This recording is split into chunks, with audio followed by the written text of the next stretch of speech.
Hi guys! Tonight we slip quietly into a world where winter does not politely nip at your cheeks, but clamps down with a seriousness that makes you wonder how anyone kept their fingers. You step outside a thatched cottage just as dust settles across a medieval village, and the cold is so sharp it feels like it wants to carve a little signature into your bones. You draw in one breath, and it stings your nose. You exhale, and watch a pale cloud drift away like a tiny lost spirit. You probably will not survive this, and yet peasants did with habits so ordinary to them, and so astonishing to you that they become their own kind of bedtime magic. So before you get comfortable, take a moment to like the video and subscribe, but only if you genuinely enjoy what I do here. And if you feel like it, tell me your location and what time it is as you listen. Now dim the lights. You push open the creaking wooden door and slip back inside, feeling the shift from biting outdoor wind to the heavy, smoky stillness of the single room you call home. The night presses on the shutters, and you sense that it is going to be a cold one, the sort that makes even seasoned villagers mutter under their breath. The air carries the scent of damp wool, old smoke, and the faint sourness of boots drying near the hearth. It is not unpleasant. It is simply life reduced to its most elemental shapes. You step forward and nudge the door latch into place. Every peasant knows that a loose door is an invitation for drafts to slither in and steal what little warmth you've collected. This is not superstition. It is practical survival born from centuries of lived winter. One mainstream fact quietly sits here in the room with you. Medieval peasants relied far more on insulation by habit than on actual architectural skill. They stuffed gaps with moss bits of cloth or wads of straw, anything that prevented the wind from picking up speed inside the home. It does not stop the cold entirely, but it buys you comfort in tiny, precious increments. Your ears adjust to the hush inside. The thin walls carry the soft moan of wind weaving through distant trees. You shake off the last flakes of snow clinging to your cloak. The first moment inside is always the same. Your skin prickles as it tries to warm itself. And as you stand there rubbing your hands together, you catch a tiny fringe detail that people no longer mention in polite conversation. Some peasants kept small slivers of tallow tucked near the door, not just for light, but as a fast way to soothe cracked lips or finger splits. It is a little trick someone taught someone who taught someone else, a memory passed like a folded scrap of paper from one generation to the next. You hunch down and place your hands near the faint glow of the hearth. The day's fire has already dimmed to dull orange crumbs. The room feels suspended in a moment between light and dark, warm and cold, safety and restlessness. And here in this quiet you notice something scholars whisper about as they scratch their notes. Historians still argue whether peasants truly felt more resigned to the winter nights, or whether they improvised, endlessly adjusting their routines with far more creativity than we assume. Maybe this old room is proof of both. You lean closer to the embers and breathe gently, hoping they flare. They do, but only a little. Your family moves around you with the soft choreography of people who have lived too long in too tight a space. Someone coughs into a sleeve. Someone else stomps snow from their shoes. A child tries to warm stiff fingers and mumbles a sleepy complaint. It is a small world, but a full one. You take in every detail because you know once you lie down for the night these sounds will become the backdrop of your dreams. You reach up and touch the low ceiling beam. There is frost forming on the underside, thin enough to ignore but cold enough to remind you that winter is not just outside. It seeps into every joint and board. The straw stuff between the beams quivers as the wind nudges the roof, and for a moment the home feels like it sighs. You step toward the corner where your sleeping space waits. The earth floor beneath your feet is cold and slightly uneven. You know where every dip and rise sits because your feet have memorized them through countless nights. You lay out what you have for warmth tonight. A patched wool tunic, a rough sheet of linen that smells faintly of smoke, a handful of straw to fluff the bedding. Nothing is soft the way modern sleep expects softness. Everything is serviceable, textured, trustworthy. You can almost hear winter chuckling outside, amused that you think these few items are enough. Yet they are. Peasants slept through harsher nights with even less. You kneel and smooth the straw, letting the crackling sound soothe the buzz of the outside world. The prickly strands shift under your palms. You remember something you heard earlier at the communal well, a small gossip thread that makes your brows lift. Old Bran claims that if you scatter crushed juniper needles under the bedding on the first night of deep winter, the spirits of frost will overlook your home. You suspect Bran just enjoys seeing people try odd rituals, but you quietly scatter a few needles anyway. A tiny ritual never hurts, and the smell is calming, fragrant enough to cut through the mustiness. You settle deeper into the bedding and feel the cold seep around you like slow water. The first moments of lying down are always the hardest. Every inch of you is aware of winter's touch. You tuck your knees toward your chest to preserve warmth. You rub your hands together again, listening to the soft rasp of skin on skin. The fire crackles in a way that implies cooperation, but not generosity. You will get heat, but not much. You look toward the shuttered window where faint moonlight slips through a hairline crack. The wind nudges the boards again. It is not strong, just curious. You exhale and let your breath float upward. The air is heavy but not suffocating. In this dimness you start thinking odd thoughts, like whether people in warmer climates ever truly understand sleep as survival. You wonder if warmth feels sweeter when threatened.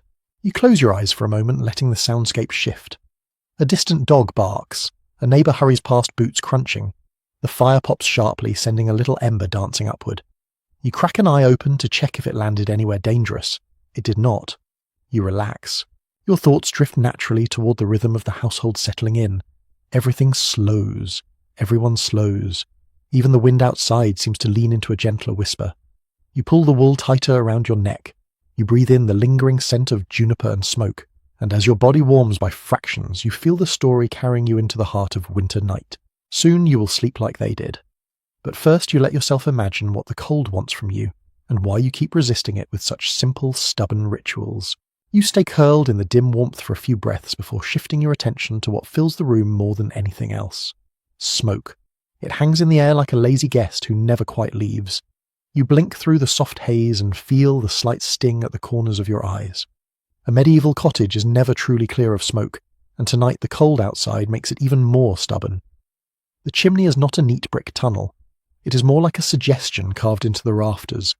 The hot breath of the hearth simply rises and hopes it finds its way out. Most of it does not. You sit up slowly and notice how your hair already carries the scent. Every peasant you pass tomorrow will smell exactly like you. That smoky fragrance is the shared perfume of winter. One mainstream historical fact sits right here in the air. Early medieval homes often lacked a true chimney, relying instead on holes in the roof or side vents that only functioned when the wind cooperated. Some nights the wind decides to argue instead of help. Tonight is one of those nights. You rub your eyes with the back of your hand and watch the faint curls of smoke drift upward. They twist around the beams as if trying to warm them. Light tries its best to escape from the hearth, scattering through the haze and giving your little home a dreamy glow. You stand and step closer to the fire, holding your hands out again. The heat is pleasant but thin, like a warm memory instead of an actual flame. Behind you someone coughs lightly, the kind of cough you hear all through winter. Not alarming, just familiar. You turn to glance at the room. The walls are timber planks, some warped, some cracked, all dusted with a fine film of soot. Everything here carries the same story. Nothing was built to impress guests. It was built to keep you alive. You trace a fingertip along a beam and feel the roughness of years of smoke settling into it. The texture tells its own history. You shift your cloak aside and make your way to the low bench near the back wall. A few bundles of straw lean there tied with cord saved for bedding, or to stuff into gaps that widen in the cold. You give one bundle a small tap. A puff of dust rises. You sniff and wrinkle your nose because the dust smells faintly of the outdoors. Cold, damp, raw. For a moment you wonder if your lungs will ever feel clean again. A tiny fringe tidbit drifts into memory. Some villagers once believed that placing a sprig of rosemary near the bed purified the smoky air. Whether this works or not, the fresh scent certainly helps a little. You glance toward a small herb bunch hanging by the door. Maybe tonight you will move it closer. The fire crackles in a low, almost apologetic tone. The light flickers across the faces in the room. You see shadows blinking awake as the fire shifts. Is it your imagination, or do the shadows look tired too? You walk back to the hearth and crouch. The smoke stings your throat in a familiar way, like an old rival that keeps showing up to remind you who holds the power in winter. You take the small iron poker and stir the embers with gentle movements. A soft chorus of sparks rises bright for a moment before fading into the dark. The smoke above you thickens for a beat. You exhale, leaning back slightly. There is something strangely comforting about this dance. You depend on the fire even as it tests your patience. It feels like a stubborn friend who knows you cannot leave. You shift your weight and glance upward. The roof beams form a triangle of dark shapes above. Some smoke leaks through the tiny gaps in the thatch. Some curls downward before it changes its mind and slides sideways. You take a slow breath and relax into the motion. This is not a place designed for perfect sleep. It is a place made for survival, and your body accepts that trade. You let your hand hover over the fire again, and this time you try to imagine how many nights like this your ancestors endured. 100 winters. 1,000. The thought makes you smile softly. Peasants might not have had warm homes, but they had resilience carved into their bones. Historians still argue whether the smoky interiors of peasant cottages caused chronic respiratory problems, or whether the constant exposure actually hardened their lungs in a strange kind of biological training. You wonder which version your body might choose. You slide closer to your bedding again. The thick layer of smoke makes the air heavy near the ceiling but thinner down where you sleep. You settle onto the straw with a slow sigh. The floor is cold through the thin padding. You adjust your cloak so it drapes along your side like a barrier. The fire's glow paints the walls in hues of orange and red. You blink up at the ceiling and watch the haze drift, forming shapes that dissolve before you can name them. Smoke has a way of making the world feel smaller and quieter. The edges of the room soften. Sounds drop into a gentle murmur. You feel your shoulders loosen. Your mind starts drifting in that half-waking place, where thoughts stretch like sleepy cats. You shift again, picking a more comfortable place on the straw. It pokes a little, but you've grown nearly fond of the scratchiness. It keeps you aware of your own body, grounded in the moment. You inhale. The air tastes like wood and ash. It is not fresh, but it is familiar. You let it fill your lungs. You let your exhale drift upward into the smoky veil. You notice someone else lying down near the door, wrapped in thick wool. Their breathing is slow and even the kind of rhythm that lulls you toward your own tiredness. You sense the whole house beginning to surrender tonight. A quiet shift of the wind outside sends a ripple through the thatch. A little trickle of cold air sneaks in around the rafters, pushing the smoke downward for a heartbeat. You pull the blanket closer around your shoulders. The cold is always looking for ways inside. It thinks of itself as clever. You breathe slowly and watch the fire soften into a calmer glow. The smoke hangs steady now, moving only when your breath disturbs it. You are learning to accept it as a companion. The weight of the day settles into your limbs. You let your eyes close for a moment, then open them, not quite ready to sleep, but already drifting toward that quiet edge. The smoke curls above you like a dim ceiling cloud. You feel the warmth of the fire at your toes and the cold creeping along your back. This balance is the reality of a peasant winter night. Imperfect, smoky, and strangely peaceful once you lean into it. You nestle deeper into the bedding, tug the cloak closer, and listen to the soft crackle of the hearth breathing its slow, smoky lullaby. You shift your weight on the straw, feeling the rough fibers adjust beneath you, and your mind drifts toward the next nightly ritual every medieval peasant knows by heart. Layering, always layering. Not because it is comfortable, but because cold has a talent for slipping through every weakness in fabric and bone. You reach for the pile of clothing you set aside earlier, and already you can sense the temperature deepening into the kind that makes breath feel solid. You pick up your first wool layer, the one with frayed cuffs and small repairs that map the story of your winter survival. As you wrap it around your shoulders, you register something the old village priest once mentioned during a casual fireside talk. One recorded observation from the early household accounts notes that peasants often owned far fewer garments than people imagine today, yet they understood the subtle art of doubling and tripling these pieces in clever combinations. You think about that as you tug the garment close and feel the warmth slowly collect beneath it. You reach for another layer, a patchwork mix of linen and wool. It carries the scent of the hearth mixed with the faint sharpness of cold air from earlier. As you shake it out, a few bits of straw fall to the floor. You smirk quietly. Straw finds its way into everything during winter. You slip the cloth over your head and pull it down around your torso, adjusting the collar until it rests comfortably. The weight of the fabric feels reassuring, like a shield made of small, stubborn threads. As you tuck in the loose ends, your mind flicks to a peculiar memory someone shared at the last market gathering. According to a wandering tinker who claimed to tour countless villages each year, some households used old scraps of felt or even flattened bits of rabbit fur to plug the necklines and sleeves of winter clothes. It is an odd picture, and you chuckle under your breath, imagining an entire family rustling as they move stuffed with improvised insulation. You keep working through the layers with quiet determination. Each piece of clothing is not just fabric. It is time. It is habit. It is protection. You smooth the fabric along your sides and let your breath warm the inside of your collar. The room's chill still nestles close, but it no longer bites quite as sharply. The fire behind you pops, throwing a brief cascade of a light across the floor. Someone by the wall pulls a blanket tighter and sighs deeply, a sound you recognize as the universal signal of a body giving up the day. You follow their example, settling onto your bedding again. The layers make you feel slightly bulky, but in the best way. Wrapped, padded, secure. As you adjust your position, you notice how the cold sneaks between your ankles. You pull your feet closer, curling inward. Winter rewards compact shapes more than stretched limbs. You breathe out slowly and let the sound fade into the smoky room. Your fingers drift along the fabric that covers you, tracing worn seams. You can feel the hours of handiwork in those stitches. Someone sat with dim light and tired eyes, making every thread count. You shift again and let your hands rest against your chest. Your thoughts linger on what scholars sometimes note when studying rural life from this era. There is a lingering question among researchers about whether peasants layered out of simple instinct, or whether this practice formed a more structured nightly routine passed deliberately from elders to children. The evidence is thin, and so the debate lingers in dusty manuscripts. You imagine future historians arguing over the way you're dressing right now, and you smile faintly at the idea. A cold draft brushes your cheek, reminding you that no matter how many layers you wear, the environment is always looking for an advantage. You hunch your shoulders slightly to keep the warmth trapped. The flicker of the fire draws your gaze. You watch its glow dance across the uneven walls, turning the room into a living lantern. Shadows stretch long, then fade, then stretch again. Everything feels fluid and sleepy. You reach for one final fabric scrap, a small square of wool, and tuck it gently around your neck. That small addition changes everything. Warmth settles in like a guest invited to stay the night. You inhale deeply, letting the layered warmth cradle your ribs. The clothing presses lightly on your skin, firm enough to feel real soft enough to soothe you as you begin to relax. You take a moment to stretch your fingers, pushing them toward the fire until they tingle. Then you tuck them back under the layers, letting them rest against your stomach. The contrast between heat and chill leaves a small pleasant buzz. You feel yourself slowly grounding into the night. In the quiet, you recall a curious detail from earlier in the week.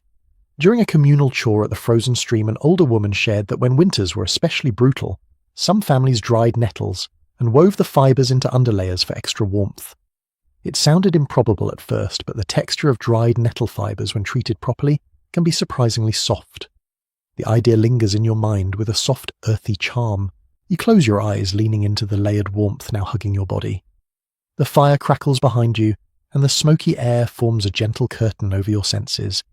You shift your head slightly, finding the sweet spot where the cold cannot sneak in.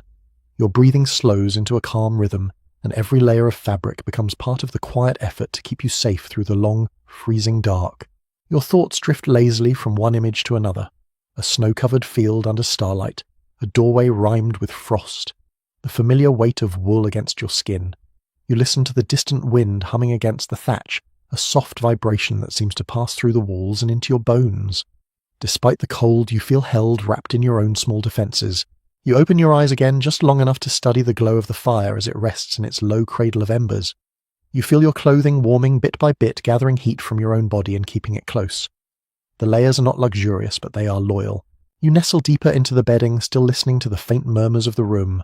Everything slows, everything softens. Wrapped in warmth you created from nothing more than wool linen and patience, you begin to settle into the kind of sleep that feels earned through quiet ritual.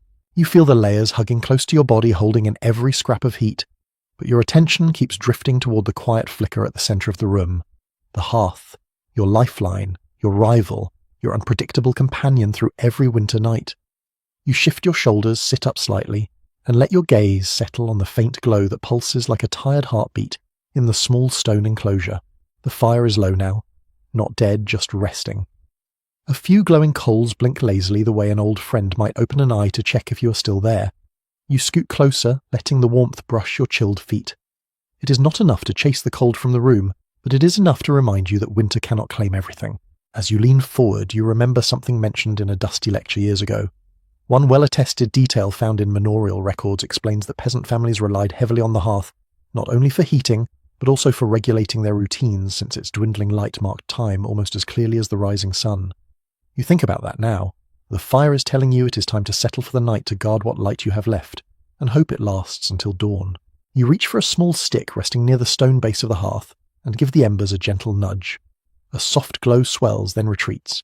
Sparks flit upward in tiny bursts, bright and brief, like fireflies caught in a winter dream. The smoke thickens for a heartbeat, and you lean back, closing your eyes against the sting.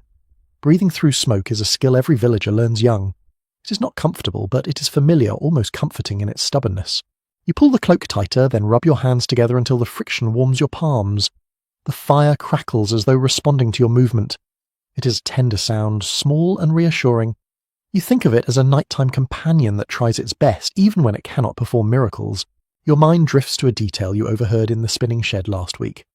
According to one old spinner who delights in telling strange tales, some families used to hang small polished stones above the hearth, believing the stones absorbed heat during the day, and released it back into the room at night. You doubt the science, but the image lingers. A glimmering little stone warming the dark seems sweet in its own humble way. You shift forward and place a palm near the coals again. The warmth travels up your fingers, melting a little stiffness in your joints. You let out a soft sigh. The house around you settles into its nighttime rhythm. The walls creak as the cold pushes against them, and the roof gives a low groan that makes the thatch quiver. Someone behind you stirs, rearranging their blanket with slow, sleepy movements. The entire space feels alive, breathing with you, creaking with you, shivering with you. The firelight paints long shapes across the packed earthen floor. You trace them with your eyes, letting your thoughts drift wherever the shadows lead. You have always liked this glow. It softens the edges of everything. Even the rough walls look gentler now, washed in gold and dim red. You lean your head back slightly, letting the warmth kiss your chin. You consider how the fire changes your experience of night. Without it, winter settles in like a predator. With it, the darkness feels less threatening, more like a heavy blanket waiting to wrap you up. Researchers who handle climate and livelihood records often point out that for medieval peasants, the hearth served as a psychological anchor as much as a practical tool. You feel that truth now. The fire is not just heat, it is safety. You reach to the side and pick up a small piece of kindling. You weigh it in your palm, light, dry, exactly the kind of wood that catches quickly. You think for a moment, then place it gently onto the waiting embers. The wood does not ignite immediately. It hesitates, darkening slightly at the edges. Then a thin curl of flame edges upward like a shy whisper. You exhale in relief. Even the smallest flame feels like a victory. The flicker enhances the room's warmth by only a margin, but you feel it anyway. Heat travels in tiny threads, weaving through the air before looping around your body. You close your eyes, letting the subtle warmth settle over your cheeks. A smile touches your lips. Not because the fire is strong, but because it is alive, and alive is enough. You stretch your toes toward the heat and wiggle them. Feeling sensations slowly return. You shift your weight on the straw mattress, noticing its familiar rustle. The fire glows brighter for a moment, giving you a clear glimpse of the cluttered corner, where tools lean against the wall. Everything here depends on the fire. Food, water, comfort, rest. Without it, you would be little more than a shivering body wrapped in too much cloth. You take a slow breath and study the smoke curling into the upper beams. It moves with a strange elegance, a drifting ribbon that coils and uncoils as though dreaming. Your mind travels again to an academic conversation you once overheard at the market tavern.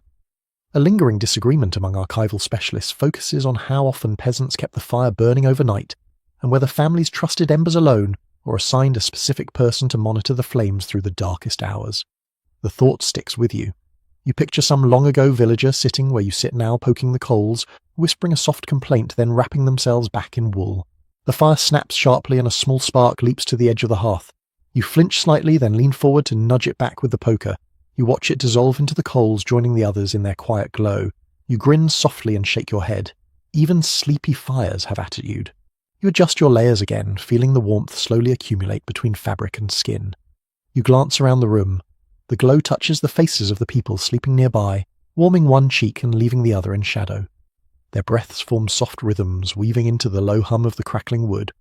It is peaceful in a rugged way, like a lullaby sung by wind and fire together. You inch back toward your bedding, still facing the hearth. The glow acts like a gentle guardian, watching over you as you ease down into the straw. You curl onto your side, letting the warmth brush your feet. It will not last long, but that is the nature of winter nights. You take what heat you can when you can. You wrap your arms around yourself and feel the weight of your layers hold steady.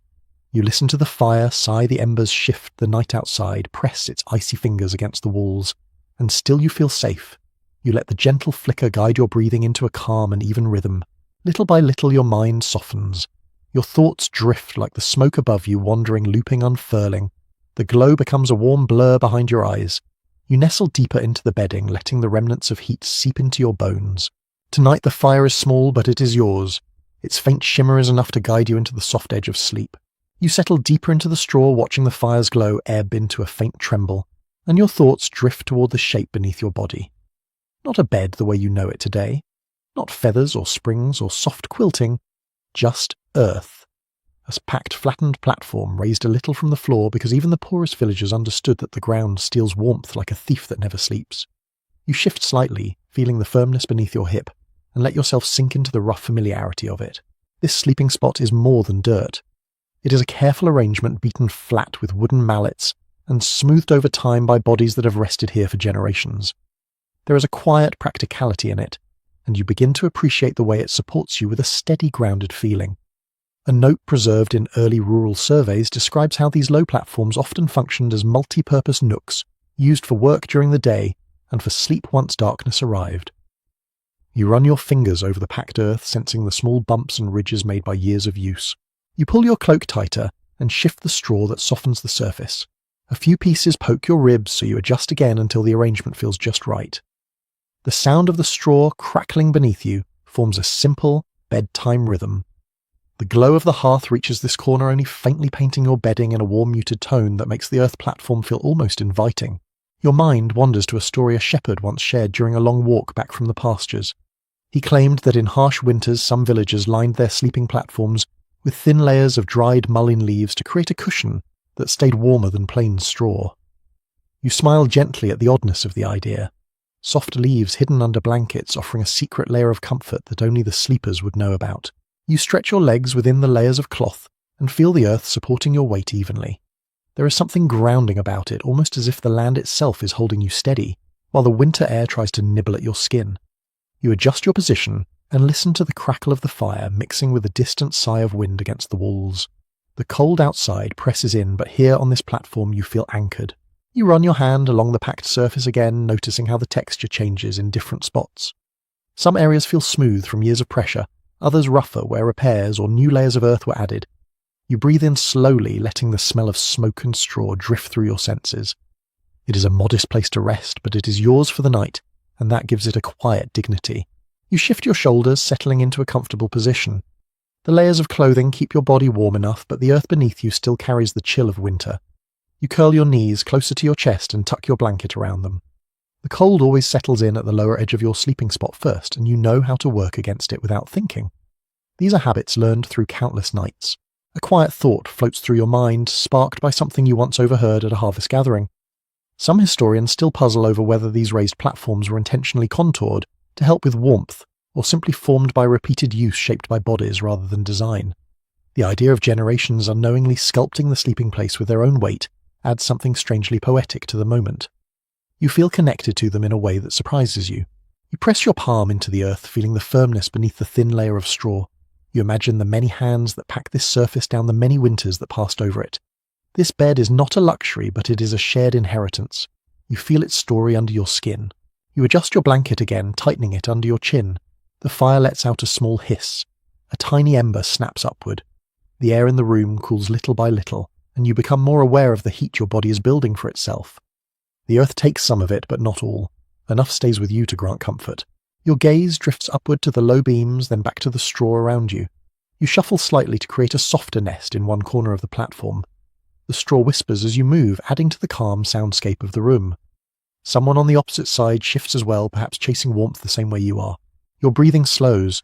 The packed earth beneath you feels steady, unchanging. It does not mold to your shape, but it accepts your weight. You let yourself soften against it, letting the firmness cradle your spine in a surprisingly soothing way. You close your eyes for a moment, imagining the cold outside retreating just a little. The walls tremble under a wind gust, yet your platform stays steady. You feel the boundary between yourself and the earth blur a little, as though you are sharing heat with the land itself. It is a primitive comfort, but a real one. You nestle deeper into the straw, letting your blanket slide closer around your shoulders. The earth holds firm beneath you, strong and simple. Your breaths fall into rhythm with a faint whisper of wind outside and the last murmurs of the hearth's glow. As the night settles, you feel wrapped not only in fabric and straw, but in the quiet endurance of people who learn to sleep on the ground and call it home. Little by little warmth gathers around your chest. Your thoughts soften. Your body rests. On this humble platform of earth and straw, you begin to drift towards sleep.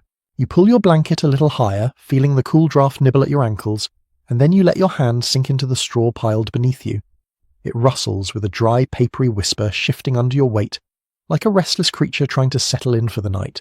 You lift a handful and let it fall back through your fingers. The texture is scratchy, uneven, and dotted with tiny seeds that cling to your skin. This is your mattress. This is what stands between your body and the biting chill that rises from the earth. You roll onto your side and press your palm firmly into the bedding. The straw gives way, slightly reshaping itself into a shallow cradle around your hip. It is not soft. It is not glamorous. But there is something undeniably comforting about its simple honesty. One common finding in surviving rural inventories notes that straw bedding was replaced several times a year in households that could afford to do so, especially after the damp seasons when mould threatened to settle in. You shift a little, appreciating the dryness of your own bedding tonight. It means the family prepared well before winter tightened its grip. You fluff the straw by lifting the edges and letting air pass through it. The action creates a rising dust that sparkles briefly in the dull firelight. You cough once into your sleeve, then smile at the familiar tickle in your throat. This ritual of fluffing may not seem like much, but every villager knows it can mean the difference between a tolerable night and one filled with small, stubborn aches in the morning. As you adjust the bedding, you remember a curious detail you once heard from a travelling herbalist who stopped in the village. She claimed that some families tucked dried peppermint stems inside their straw mattresses to discourage insects and give off a faint, soothing scent that mingled with the smoke of the hearth. It sounds almost luxurious by your standards, and you wonder briefly what peppermint-scented bedding might feel like on such a cold night. Your own straw carries the more familiar smell of grain fields and winter barns. It is not refreshing, but it is home. You stretch out your legs again, testing the bedding beneath your calves. The straw is prickly in some places, softer in others, a patchwork of textures that shifts with every movement. You tug the blanket closer and settle in. Your fingers absent-mindedly trace the edge of the straw pile, noticing where newer pieces feel fresher, and where older ones have started to break down into finer fibres. You can tell someone recently added a top layer. The brightness of the strands gives it away. A quiet thought slips into your mind, born from a conversation you overheard in the monastery courtyard last autumn. A lingering question among researchers of domestic life is whether medieval peasants deliberately layered their straw in strategic patterns for comfort, or whether the bedding simply evolved into shape through nightly shifting. Records are vague. The surviving notes tell only fragments. You glance down at your bedding, half amused at the idea that future scholars might argue about your sleeping habits, while you simply try to keep your toes warm. You adjust your position once more, sliding an arm under your head. The straw beneath your shoulder responds with a gentle sigh of sound. You hear the faint scurry of a mouse somewhere behind the wall, and try not to think about how much that little creature admires the bedding you're lying on. You tuck your blanket tighter to keep any bold midnight visitor from joining you. Your eyes drift toward the narrow window slit where a thin blade of moonlight slips inside and touches the bedding at your feet. You notice the tiny bits of chaff glinting faintly, small flecks of gold in the quiet dark. The smell of straw mingles with the scent of lingering smoke and a faint trace of wool from your layers. Together they weave a rustic perfume that feels strangely calming. You curl onto your side, tucking your knees closer. The straw crackles beneath you, shifting into a nest-like hollow that matches the curve of your body. It makes you feel cocooned in your own small corner of warmth. You rest your cheek against your forearm and let your breathing fall into a slow, steady rhythm. Something about the steady rustle of the straw helps you unwind. Even the roughness feels right tonight. A memory surfaces from earlier in the week when the older villagers were discussing winter habits near the communal oven. One of them, a wrinkled woman with a sharp laugh, mentioned that in her youth, she once knew a family who combed their straw bedding with an actual wooden rake every few nights to keep it airy and soft. The others teased her, insisting her memory had grown too fanciful, but the image of someone raking their mattress stuck with you. You picture it now, and it almost makes you laugh out loud. A mattress that needs grooming. Yet the more you think about it, the more practical it seems. You let your hand glide across the bedding again, feeling for any lumps or stubborn corners. You push one aside with your fingertips and smooth the straw into a more forgiving shape. The bedding warms slightly as your body heat begins to settle, and you feel the subtle difference where the straw has fluffed just enough to embrace you gently. Your eyelids grow heavier as the night deepens. The fire crackles low, sending soft echoes through the room. A few ashes settle in the hearth, with tiny sounds like quiet footsteps walking away. The walls do not move, yet you feel the house shift in a sleepy way, as though settling its own weight for the night. You shift too, letting the straw cradle you without resistance. A cool breath of air sneaks in near the window and brushes your cheek. You burrow deeper under the blanket, letting the warmth rise around your shoulders. The bedding rustles softly, the sound almost like whispering wheat fields in summer. You close your eyes and imagine the fields swaying under sunlight, the wind warm and full of life. It comforts you more than you expect. You let your thoughts drift through these quiet sensations. The straw beneath you, the warmth of your layers, the slow exhale of the fire, the gentle vibration of winter wind against the walls. Everything blends into a soft rhythm that carries you forward into the night. Your breathing deepens, your muscles loosen. The straw holds your weight with surprising steadiness. As sleep begins to reach for you, you feel a small gratitude for this humble bedding, these dry stalks gathered from the fields. They may be simple, but they make the difference between shivering through the night and drifting into rest. The straw rustles once more as you settle into the most comfortable position you can find. You let your thoughts fall quiet. The room fades, and in the soft cradle of your winter mattress, you begin to drift towards sleep. You lie still for a long moment, feeling the warmth slowly settle into your layered clothing and the straw beneath your body. Then, almost without thinking, you become aware of a familiar rhythm that shapes every winter night in these cottages. Sleep does not arrive all at once. It comes in 2 long waves. A first rest, then waking, then a second descent into dreams. You shift your legs slightly, adjusting the blanket around your shoulders, and take in the quiet room with a new sense of expectation. You know the pattern well, even if no one ever taught it to you outright. Your breathing evens out as you settle deeper into your bedding. The fire murmurs in its low cradle of embers. Someone across the room emits a soft snore followed by an involuntary grunt. You smile lazily. This is the start of the first sleep, the gentle slide into darkness that all villagers recognize.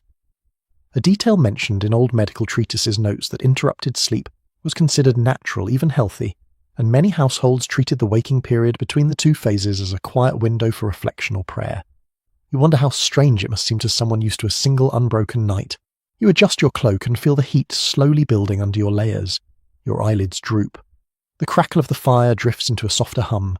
You relax your shoulders, letting them melt into the bedding. The cool air still creeps along the floor, nibbling at your toes, but it no longer feels hostile. It feels simply like part of the night. Your thoughts grow loose and soft, wandering through memories without urgency.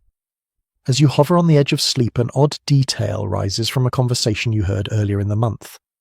A huntsman swore that some villagers used to place a small, carved wooden figure near their bed to encourage dreams of warmth and good fortune during the first sleep.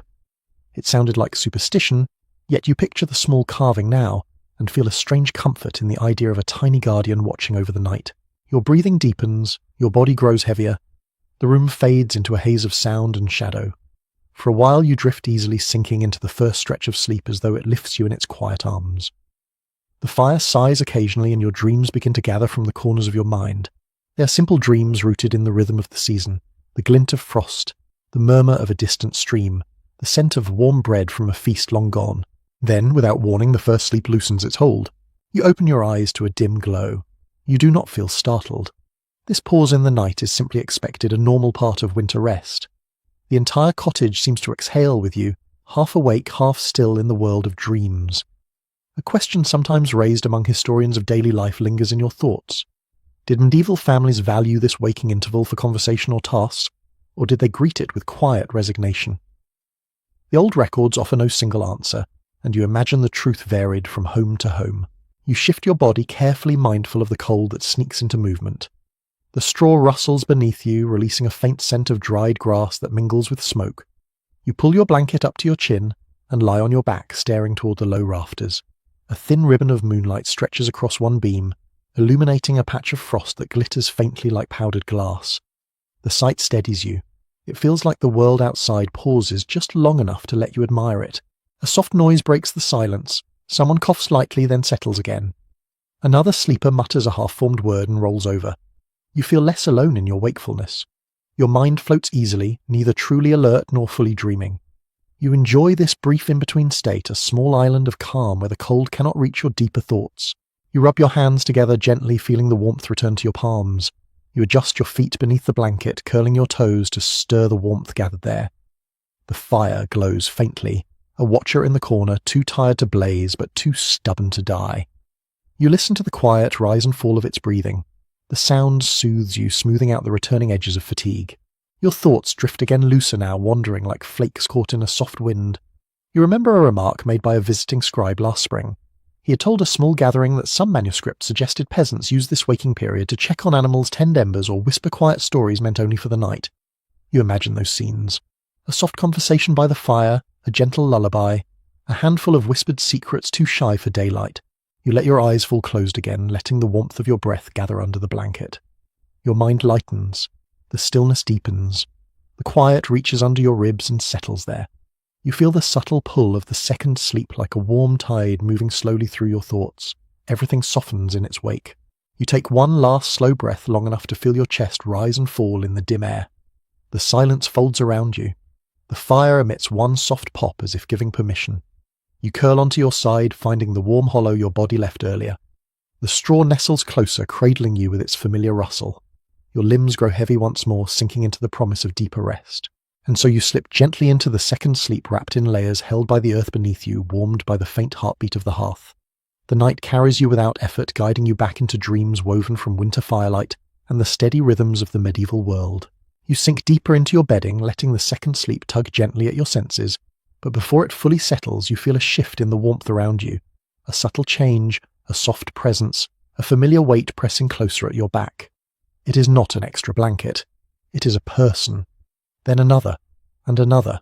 Bodies edging nearer, settling into a shared cocoon of heat that no single sleeper could produce alone. You do not find it strange. This is how winter nights work for families who live by necessity rather than comfort. You adjust slightly to make room for the small elbow nudging your ribs. A child curls beside your knees. Someone's foot brushes your ankle. You feel the steady rhythm of breathing around you, each breath feeding the collective warmth like small, steady embers. A detail frequently noted in accounts of rural living mentions that entire households often slept together in close bundles, not out of sentimentality, but because shared heat could mean the difference between a manageable night and a dangerous one. You feel the truth of that in the gentle rise of warmth around you now. You shift your blanket so it covers the shoulders of the person closest to you.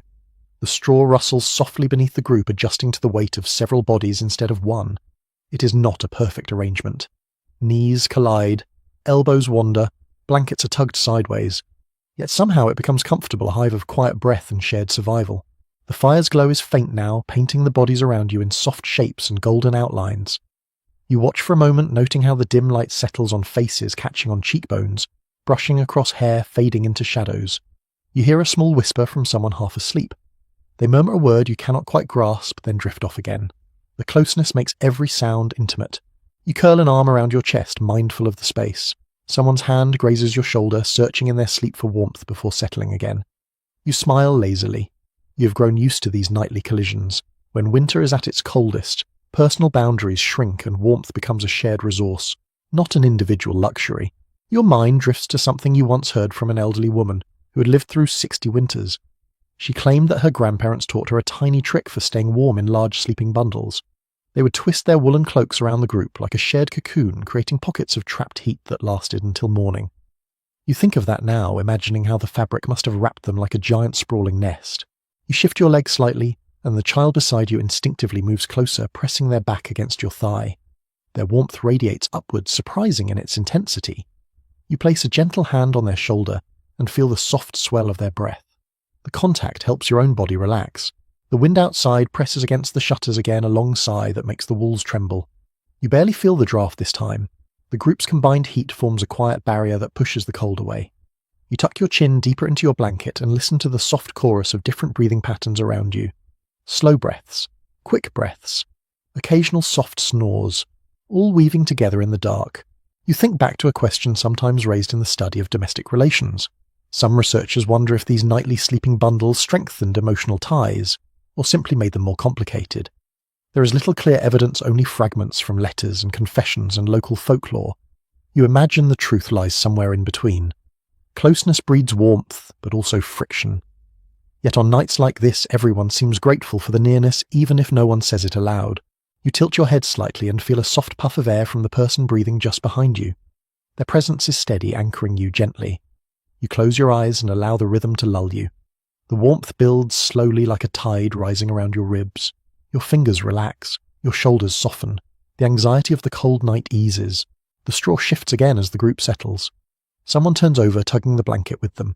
You feel a tiny invasion of cold air along your side, but quickly cover it with your cloak. Warmth fills the space again in a few breaths. The way your bodies naturally adjust to each other feels instinctive, almost choreographed without intention. You hear a faint giggle from the child, perhaps caught in a dream. You smile into the darkness. The presence of others comforts you in a way solitary sleep never could during winter. You feel sheltered, surrounded, part of a small living cluster of warmth, bound together by necessity and the gentle intention to protect each other through the coldest hours. You breathe deeply. The blend of warmth wool and lingering smoke wraps you in a slow calm. The fire barely glows now, but it does not matter. The bodies around you produce enough heat to make the night livable. You think briefly of summer nights when sleeping apart is possible, even pleasant, but winter steals that choice. Winter turns humans into small constellations of shared heat. A soft snore erupts near your ear, startling you for a moment before fading into the background. You chuckle silently into your blanket, then relax again. Your body nestles deeper among the others. The straw molds around your combined shapes, giving way where necessary, supporting where needed. Your eyelids grow heavy, and the world narrows into a quiet warmth. The breathing around you forms a soft lullaby. You let the comfort seep into your bones, melting the last pockets of cold that cling to your skin. You feel yourself drawing closer to the border of sleep. Wrapped in a pile of limbs blankets and shared breath, you surrender to the warmth of the group. The night holds you gently, and the second sleep begins to pull you into its soft, glowing depths. You rest in the tangled warmth of shared bodies for a while, your breathing slow, and even when another kind of comfort begins to seep into your awareness. Heat. Not human heat this time, a different kind altogether. A steady, gentle warmth radiating from the far side of the cottage wall. You shift slightly, one hand brushing the floor, and feel it again. A faint pulse of heat drifting through timber and packed clay. You know exactly where it comes from. The stable stands on the other side. You breathe in through your nose, catching the faint scent of animals drifting through the wall. Hay, dried dung, warm fur mingling with winter air. Not unpleasant at night, just familiar. A detail preserved in early farmstead descriptions notes that many medieval cottages were built directly against small byres, so that the heat from livestock would seep into living spaces during winter. You feel that truth settling into your bones now. The animals do not know they're helping you sleep, yet their warmth is as reliable as the fire you tend inside. You shift your body closer to the wall without disturbing the sleepers around you. The warmth is subtle, gentle, a slow, lingering glow that feels more dependable than the fading embers in the hearth. You close your eyes and imagine the cows lying down for the night, their bodies vast reservoirs of heat, their breath rising in slow clouds in the dark stable. The sound of hooves shifting softly through straw is faint but steady. It comforts you almost as much as the human warmth at your back. Someone beside you moves, pulling the blanket over both of you. The straw rustles. A small foot presses against your calf. You keep your eyes closed, letting the warmth from the animals seep through the wall and wrap itself around your shoulders like a protective hand. You think briefly of a strange tip passed along by an elderly cart driver once. He claimed that in especially brutal winters, some families even slept directly above the stable on makeshift lofts, letting the animals' combined heat rise and envelop them. You picture yourself curled above a slumbering cow, and although the idea seems odd, you can see the logic. Warmth is warmth, wherever it comes from. A soft rhythm of shifting weight carries through the wall. The animals are resettling, probably nudging hay with their snouts, or stomping one hoof in a slow, sleepy gesture. The vibrations travel into the wooden frame of your cottage, faint enough to blend with your own heartbeat. You find yourself sinking with it, your breaths lengthening until everything feels like one gentle rhythm. You curl your fingers along the floor, letting the clay absorb your body heat while returning a little warmth from the stable. There is something grounding about knowing the animals are there. Creatures who do not complain about the cold, who simply breathe and eat and rest, trusting the night to pass. A calmness spreads through you. Winter feels less threatening, with a silent herd standing guard on the other side of the wall. You adjust your legs beneath the blanket, making sure the draft cannot reach you. The room is quiet, except for the occasional rustle of straw and the distant hum of the animals. The fire is nearly out now. Only a few faint red coals glow in the hearth, too tired to give more than a whisper of warmth. But that does not trouble you. The wall at your side feels like a large living furnace, steady and patient, warming the night without flickering.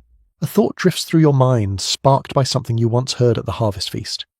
A lingering question among those who study early agricultural life is whether peasants intentionally planned their living arrangements to capture livestock heat, or whether the layouts merely evolved out of necessity and limited space. You imagine a cluster of homes built close to animals because there was nowhere else to put them, and the coincidence slowly turning into a winter advantage. Perhaps the truth lies somewhere between design and practicality. Your breathing deepens as the warmth spreads through your limbs. You picture the animals again, their quiet presence just beyond the wall. A cow sighs heavily, and the sound reaches you in a soft vibration. You smile faintly. Even half asleep, they seem to say everything is fine. The night is still long, but it is manageable. You shift onto your back and study the ceiling. Smoke stains darken the beams. A few pieces of straw cling to the rafters, probably flung upward during the day's chores. The faint light from the dying fire outlines the shapes overhead, giving the room a soft, dreamlike haze.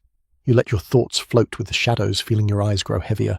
Someone beside you whispers a sleepy complaint, then settles again, their forehead resting lightly against your shoulder. The combined warmth of the sleepers and the gentle heat from the stable begins to create a small pocket of comfort that feels almost luxurious compared to the harsh cold outside. You exhale and feel your chest relax fully. Your body has everything it needs to surrender to sleep now. Warmth, shelter, company. Steady breaths, rising and falling all around you. The wall beside you emits a faint creak as one of the animals shifts its weight. You imagine it turning in the straw, flicking its tail once before settling again. The closeness feels almost like a lullaby. A large creature breathing in the dark, offering warmth without ever knowing it. You nestle deeper into the bedding and pull the blanket over your ear. The presence of your family around you feels reassuring. You feel the heat of their bodies blending with the warmth from the stable until the air around you becomes a small refuge against the winter night. The room grows softer, quieter. You hear only slow breaths and the faintest rustle of straw on both sides of the wall. Your eyelids droop. Your limbs grow heavy. The warmth wraps around you, soothing every cold ache that clung to your bones earlier. You let your thoughts drift aimlessly through memories of fields, animals, and daytime chores. They stretch out like ribbons in your mind, then dissolve into soft shapes you can no longer name. A final sigh rises from the stable low and comforting like a giant calming the darkness. You smile one last time into your blanket. Everything feels steady. Everything feels safe. The warmth cradles you from both sides and your body finally loosens its last defenses. Held between your family and the silent, gentle heat of the animals, you drift into a deep, quiet sleep that belongs only to winter nights in the medieval world. You drift in and out of the warmth in a sleepy haze wrapped in layers of breath and blankets, when your ears begin to attune to the tapestry of sounds that fills a medieval winter night. At first, it is only silence, a thick, soft quiet that feels as cold as the frost outside. Then the quiet begins to ripple, revealing small noises that rise gently into your awareness. Every cottage breathes in its own way, and tonight yours seems full of murmurs waiting to be heard. You blink slowly in the dim glow of the nearly spent embers. The fire emits a faint crackle so soft it feels like it belongs to your dreams. The bodies around you shift with sleepy unease. Someone exhales through their nose, making a small fluttering sound. Another sleeper releases a low hum, perhaps speaking to someone in a dream. You smile into the darkness, feeling the edges of waking curiosity tug at you. Your focus drifts upward to the low rafters, where a faint scratching makes you lift your eyebrows. A tiny creature, perhaps a mouse or a small bird seeking shelter from the cold, is exploring the roof. In accounts of everyday rural life, observers often mentioned how homes, however humble, served as miniature ecosystems where animals and humans coexisted through the winter months. You hear that reality now in the light fluttering scratches just above your head. You shift slightly, adjusting the blanket around your shoulders. The straw beneath you rustles with each movement, the crisp sound blending with the faint drip of melting frost from the top of the thatch. You listen as the drip slows, then stops, replaced by the soft hum of wind brushing along the roof. The cottage creaks in quiet response, as though sighing at the pressure of the cold pressing in from outside. You let your ears wander further, seeking the faintest noises. The stable wall beside you murmurs with gentle animal sounds. A cow sleeps and exhales, creating a soft gust of breath that seems to echo through the wooden boards. A chicken shifts on its perch, its claws making tiny clicks in the bedding. These small noises feel steady and grounding. They remind you that life even in winter does not retreat completely. It simply grows quieter. From somewhere beyond the cottage walls comes a distant bark. A dog likely guarding a neighbour's home breaks the silence for a brief moment before falling quiet again. That sound sends a faint shiver up your arms, not out of fear, but because it reminds you that the village remains awake in its own scattered ways, each home with its own noise, its own heartbeat. You turn your head slightly and notice the soft wheeze of an elderly family member sleeping nearby. Their breathing forms a slow, rhythmic pulse that makes your own breath fall into sync. A fold of blanket shifts as they move the fabric, brushing against wool with a muted rasp. You find yourself soothed by the familiarity of it. Your ears pick up another layer of sound, a faint tapping. You tilt your head, listening more closely. After a few moments, you realize it is the shutter bumping softly in the wind. The latch holds, but the wood flexes with the cold, creating a gentle, irregular pattern. You feel a small comfort in the repetition, like a slow, sleepy, drum-marking time through the night. Your mind drifts back to something you once heard at a feast, when an elderly storyteller claimed that the sounds of winter nights carried meanings if you listened long enough. He insisted that certain creaks in the rafters were signs of approaching storms, while the flutter of small animals near the roof warned of shifting weather patterns. You smile at the memory, unsure whether he spoke truth or simply enjoyed the sound of his own stories. You picture him now waving his hands near the fire, claiming he could predict snow by the tone of a distant owl. You listen harder, hoping for an owl call of your own. A minute passes, then 2. The air remains silent. Then soft and trembling, a faint hooting sound reaches you through the cold. It is distant, barely audible, but enough to draw a warm hum of recognition in your chest. You wonder if the storyteller would smile knowingly at this. A question occasionally raised in the study of rural soundscapes crosses your thoughts. Some researchers try to understand how families navigated sleep when homes were full of noise from both inside and outside. Were these sounds comforting or distracting? Did people grow accustomed to them? Or did they interpret each one as a sign from the world beyond the village? As you lie here listening to the layers of quiet noise, you sense that the truth is a blend of both. Some sounds soothe, some warn, most simply exist. You tighten your blanket against your chest as the wind hums again outside. It sounds like a long, tired breath sliding across the frozen fields. You imagine it carrying snowflakes and dust brushing against fences and cottages as it moves. The wind is a singer, and tonight its voice is gentle. A sleeper near your shoulder mumbles something indistinct, perhaps a fragment of a family name or a line from a dream. You feel the warmth of their breath against your arm. Someone farther away shifts heavily, causing the straw to shift in a slow wave beneath the group. A sleepy cough follows low and brief. You take a slow breath, letting the noise wash over you. Every small sound becomes a note in a quiet winter song. You listen to the hiss of your own inhalation, then the slow warmth of your exhale filling the small space beneath your blanket. Your heartbeat joins the rhythm, steady and calm. Your mind wanders again, gently tethered to the sounds around you. A faint patter on the thatch makes you open your eyes. It is not rain. It is frost loosening and sliding down the roof in tiny crystals. The sound is soft, like distant footsteps across delicate ground.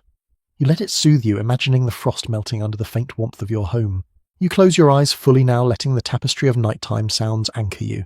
The crackle of dying embers, the rustle of straw, the whisper of wind, the sigh of animals through the wall, the shifting bodies of sleepers. This is the orchestra of winter nights, one that has played for centuries, wrapping its listeners in a soft, protective hush. Your breath deepens. The sounds grow distant.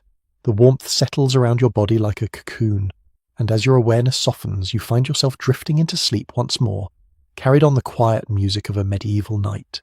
You lie quietly, letting the soft layers of sound fade into the background, when your thoughts drift towards something every medieval villager understands on a bone-deep level. Remedies, little tricks, homemade comforts that help you push through the coldest nights. As the room settles into its midnight stillness, you shift your weight and reach for the small cloth pouch tucked beside your bedding. It holds dried herbs gathered long before winter arrived. You loosen the string and inhale the faint earthy fragrance that rises from within. The scent is gentle but familiar, a whisper of summer captured in brittle leaves. You crush a pinch between your fingers and breathe in again, letting the fragrance warm your senses. According to notes preserved in old household manuals, peasants often relied on simple plant remedies to soothe their winter discomfort, especially when sleep felt elusive. The herbs were not magic, but their scents calmed the mind. You feel that calm beginning to spread through you now. You close the pouch and tuck it back under your blanket. The warmth of your fingers lingers on the wool as you settle again. A soft breeze dances under the door and you shiver, pulling the blanket higher. The cold reaches for you, but the small ritual of the herbs has created a thin shield of comfort around your mind. Your thoughts drift to the memory of a peculiar conversation at the autumn market. A cheerful brewer claimed that some villagers swore by a cup of gently warmed ale before bed, believing it made sleep heavier and dreams sweeter. You had laughed at his enthusiasm, but tonight you imagine the taste of that warm drink and feel a tiny spark of longing. Sometimes warmth comes from the simplest places. You lie back and let your gaze wander across the shadowed room. The embers glow faintly like sleepy eyes peeking through the dark. You listen to the breathing around you, steady, rhythmic. Human warmth mingles with the fading scent of herbs. Your senses begin to relax. You stretch your toes beneath the blanket and feel the cold air waiting just outside the layers. Nights like this always bring out the little tricks families pass from one generation to the next. You recall something a plump baker once told you while trading bread for flax. She insisted that rubbing a small dab of warm tallow on the soles of your feet before sleep helped trap heat in the body.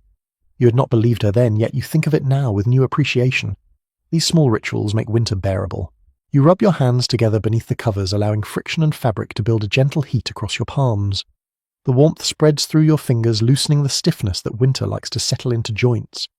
Someone beside you shifts and mumbles, drawing your attention back to the quiet room.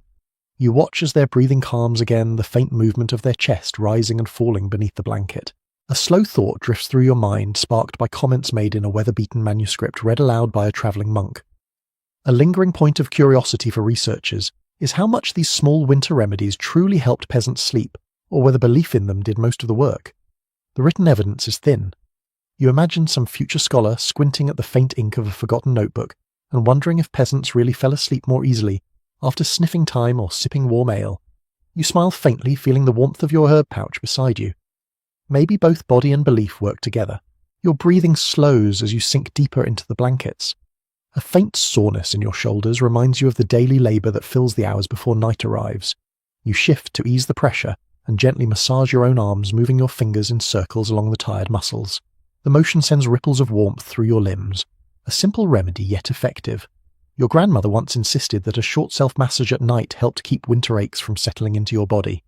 You believe her now, remembering how stiff you felt the last time you forgot. Your eyes drift toward the door where a faint draft brushes the edge of the floor. You tuck your blanket tighter around your legs. The cold in this cottage is stubborn, a visitor who refuses to stay outside, yet you meet it with quiet strategies, layers, heat from animals, warm herbs, the smell of wool. These tiny defences form a barrier that keeps sleep within reach. You shift your thoughts toward the memory of a strange winter charm you heard about during a harvest gathering. A shepherd claimed that some families tied small bundles of rowan twigs above their beds to keep nightmares away. He spoke with such conviction that you imagined him hanging the charm every year with ritual solemnity.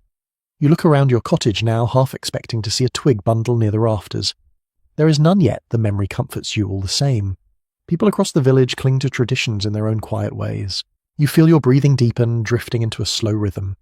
The warmth from your group nestles around you, blending with the faint heat from the animals through the wall.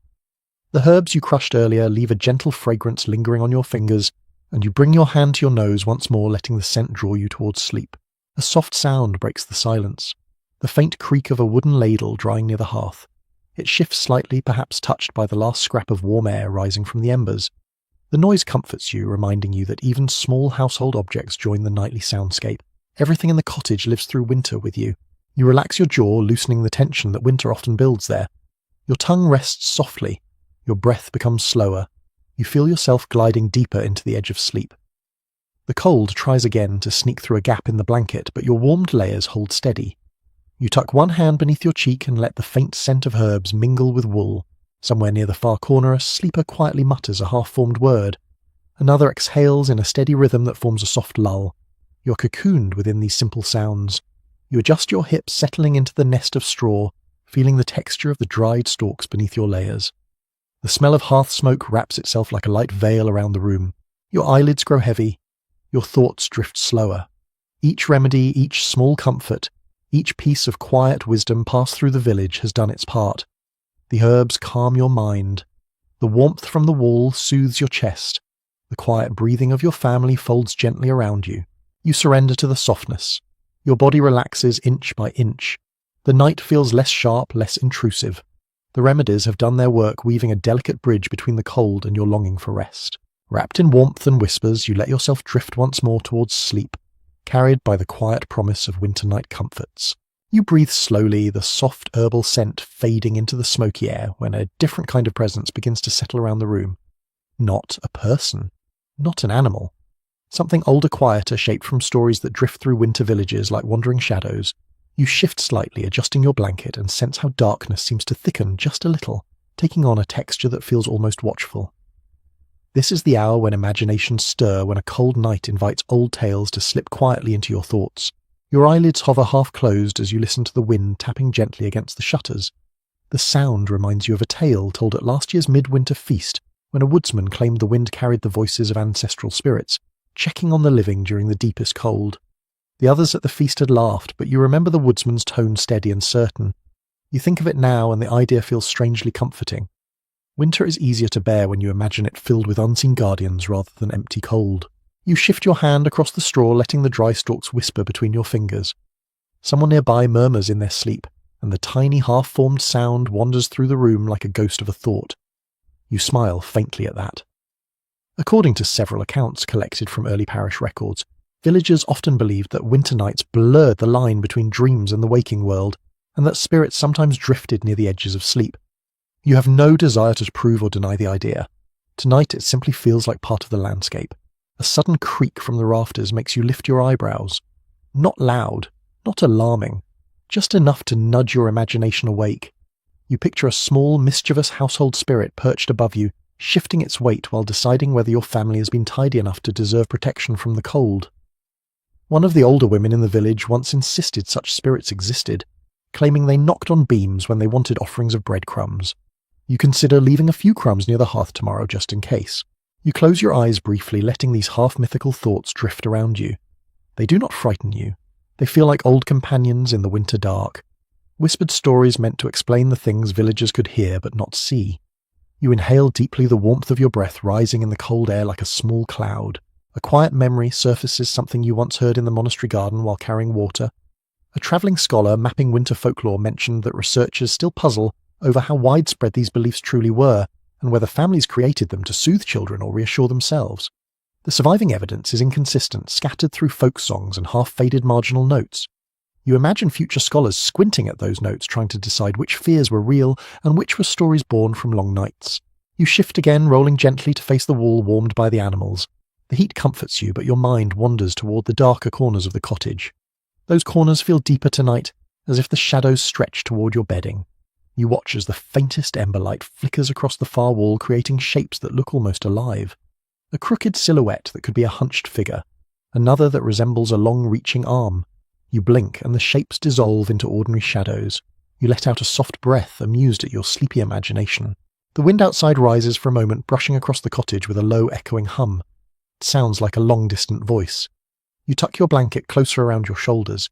You do not feel fear, only a gentle tremor of awareness that you are small in a world full of mysteries. Winter nights tend to remind you of that.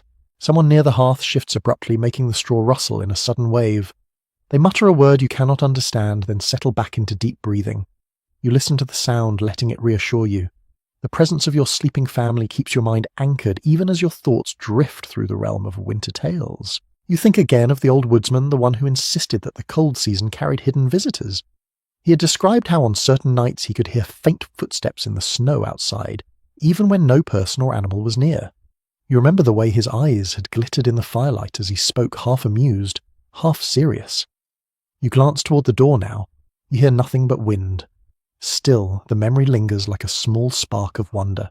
A new sound tickles your ears, the faint flap of something near the roof.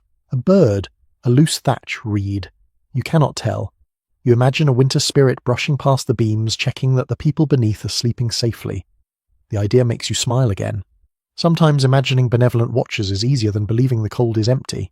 You adjust your position and feel the layered warmth surrounding your body. The closeness of your family, the gentle heat from the animals through the wall, the blanket tucked up to your chin, all create a warm island in the middle of a winter world full of stories. You inhale again, letting the air warm your lungs before exhaling slowly. Your breath becomes the rhythm guiding you through the darkness. The cottage groans softly, its old timbers shifting as the temperature drops outside. In summer, such noises go unnoticed. In winter, they stir ancient imaginations. You picture the house settling its bones, whispering to itself about the cold. You almost whisper back. Your eyelids droop as weariness returns. The tales that wandered through your thoughts begin to fade, replaced by a thicker, sleepier calm. You nestle into the straw, letting it cradle your shoulder. You tuck your toes beneath the blanket, where the warmth gathers like a small hidden treasure. The night's shadows feel less watchful now, more like old friends keeping quiet company. Your thoughts slow. Your breath deepens. Whatever stories lived in the darkness slip gently away as you move closer to sleep. Wrapped in warmth, listening to the soft murmurs of the cottage, you let your mind drift once more into the safe, quiet depths of night.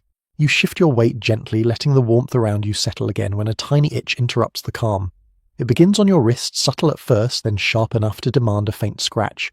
You try to ignore it, but another tingle joins in on your shoulder, and suddenly you remember a truth every medieval sleeper accepts with weary resignation. Winter nights may be cold, but they are never entirely free of company you did not invite. You lift your hand from beneath the blanket and rub the itchy spot through your sleeve. The movement stirs the straw softly beneath you. You sigh, not with frustration, but with the quiet patience of someone who knows this battle well. According to observations recorded in early household notes, nearly all rural homes shared one constant nuisance during winter months: tiny creatures that loved warmth as much as humans did. Lice, fleas, mites, little biting passengers that followed you from field to bed. You scratch lightly again, careful not to wake the sleepers pressed close on both sides. The sensation fades for a moment, replaced by the mild warmth of friction. You let your hand fall back under the covers and pull the wool tighter around your neck. Yet your mind remains alert, roaming through memories of the day when you shook out your bedding in the cold air, hoping to chase away a few unwanted visitors. It helped, but never fully.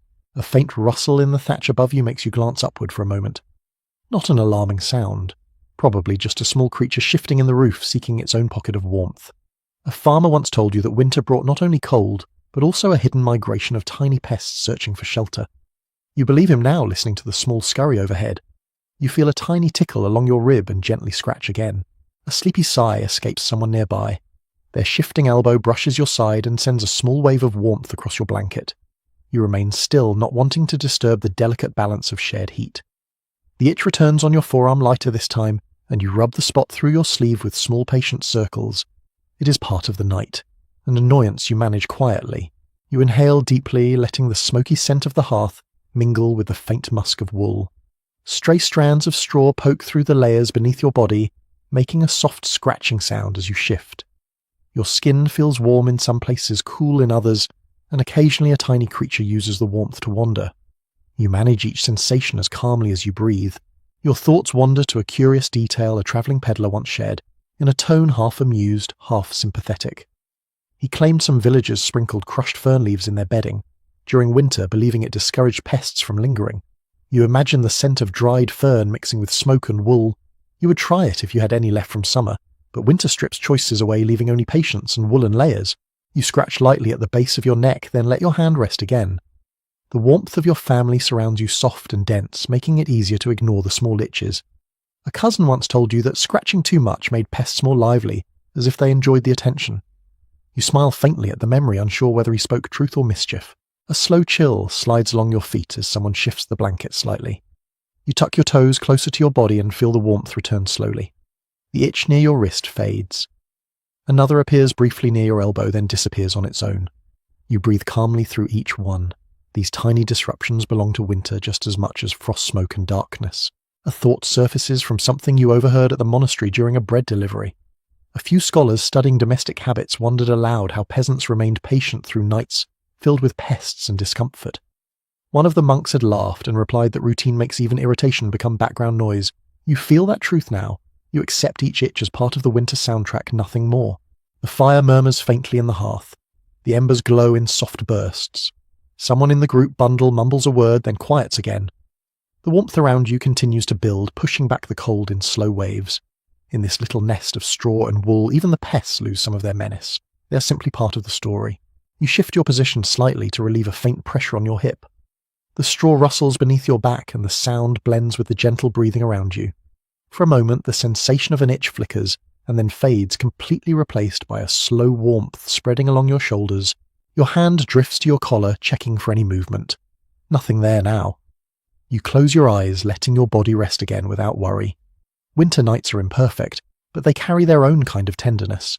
You handle the discomfort the same way you handle the cold, with quiet persistence. A faint tickle brushes your ankle, but this time you simply shift your foot and let the sensation fade. The warmth surrounding you is stronger than the irritation. You feel your body relax again, sinking slowly into a calmer rhythm. You exhale a long, steady breath, the kind that empties your mind as much as your lungs. The cottage settles, the wind quiets. Even the tiny creatures seem to pause. Wrapped in layers, nestled among your family, warmed by wool and closeness, you feel your mind drift once more toward the soft edge of sleep. Imperfect comfort is still comfort. You let yourself sink into it. Your eyelids grow heavy, the last traces of irritation dissolving into the softness of the night. The straw cradles your body. The warmth holds your ribs. Your breath slows. You let the darkness invite you back into rest, accepting every part of the night, even the tiny visitors, as you glide towards sleep once more. You settle again into the quiet warmth, letting the last lingering itch fade into memory. And then you turn your attention to one of the most precious possessions in the entire cottage. The blankets. Not the heavy quilts of a later centuries, not feather-filled comforts, but humble patchwork coverings stitched together from scraps-worn garments, and whatever cloth a family could salvage across the years. You pull yours closer to your chin, feeling the uneven textures brush against your skin. Some squares feel soft, others coarse, each carrying its own small history. You shift your hands along the blanket, tracing the seams where different fabrics meet. A square of faded blue wool sits beside a fraying piece of brown linen. A narrow strip of old cloak forms the edge. These pieces did not begin life together, yet here they are stitched into a single shield against the winter cold. In a surviving inventory of rural households from centuries ago, there is a simple but telling observation that most families owned only 1 or 2 blankets, often repaired countless times until barely recognizable. You feel the truth of that now in the way the layers overlap unevenly. Someone beside you stirs, tugging a corner of the blanket with sleepy instinct. You gently pull it back, careful not to disturb them. The fabric whispers through your fingers, carrying the faint scent of smoke and age. Every patch holds warmth in its own way, and together they create something far more valuable than the sum of their scraps. You nestle deeper into it, grateful not only for the heat, but also for the familiar weight. Your thoughts drift to a story told by a spinner near the communal well last spring. She claimed that when a blanket became too worn to repair, families would cut it into strips and weave those strips into a new one, creating a lineage of warmth that stretched across generations. You imagine your own blankets carrying fragments of old winter nights, linking you to ancestors through quiet threads of fabric. The image fills you with a soft, sleepy warmth. You stretch your legs under the blanket, adjusting the folds so the warmth spreads evenly. The straw beneath you shifts with a gentle crackle. You slide your hand across the edge of the blanket again, feeling the slight roughness where the last patch was sewn. Someone in the cottage likely worked on that patch by the faint light of a tallow candle, repairing it stitch by stitch, determined to keep the cold at bay. You feel a faint admiration for those patient hands. A subtle note of curiosity pulls at your mind as you think of a discussion you overheard outside the churchyard during harvest time. Several people debated whether peasants layered their blankets with specific fabrics, facing inward for maximum warmth, or if they simply used whatever scraps they had, letting the natural shape of the blanket decide. The question remains open in the minds of those who study daily life with no clear answer from surviving records. You look at your own blanket, amused at the idea that its patchwork pattern might one day spark scholarly debates. You shift to your side, letting the blanket wrap snugly around your shoulders. The warmth gathers under your chin, protected from the cold breath slipping through the shutter crack. You pull the edge of the blanket between your fingers, rubbing the wool gently. Its fibers catch the dim firelight, reflecting a soft glow. You inhale and notice that the scent of wool feels grounding, almost as comforting as the warmth itself. Someone on the other side of the sleeping bundle shivers, and you instinctively lift part of your blanket to share its edge with them. They murmur a quiet thanks in their sleep, settling into the new warmth. The blanket stretches across both of you, now a shared shelter woven from scraps and necessity. You feel the heat balance out as bodies settle, and the gesture makes your chest soften. The wind rises outside and brushes the door with a hollow sigh.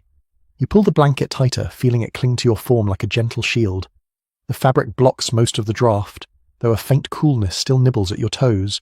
You tuck your feet closer beneath the layers, letting the warmth regain control. The cottage creaks in response to the cold, shifting its old bones. Your blanket remains steady, loyal. Your fingertips drift along a particularly soft patch, likely salvage from a child's old tunic. The contrast between the gentle cloth and the rougher pieces around it feels strangely comforting. You imagine the blanket's past life, the garments it used to be, the hands that wore them, the places they travelled through the seasons. Now they lie here with you, giving warmth a second or third life. A faint rustle beside you suggests someone adjusting their own blanket. The sound blends with the dying ember's soft crackle.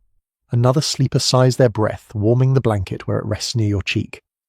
These quiet exchanges remind you how blankets are not merely fabric. They are markers of closeness, of shared survival, of winter nights endured together.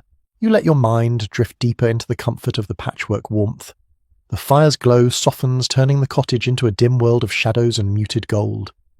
The blanket becomes your anchor, holding heat against your chest, sealing out the night's sharp edges. You bury your chin a little deeper, feeling the wool cradle your jaw. The cold presses faintly at the windows, but your blanket holds its place. You relax your shoulders, your thoughts slow. The scents of smoke, wool and straw swirl gently around you. You listen to the breathing of the sleepers, the steady chorus of a winter night's fragile peace. You nestle into the folds, allowing the warmth to melt the last bits of tension in your muscles. The blanket feels like a long, quiet promise stitched together by generations who survived their nights in the same ways you do now. Your eyelids grow heavy. Your mind drifts into soft patterns. The patchwork warmth wraps you securely, and with a slow exhale, you slip once more towards sleep, cradled by the humble quilt that guards you through the cold.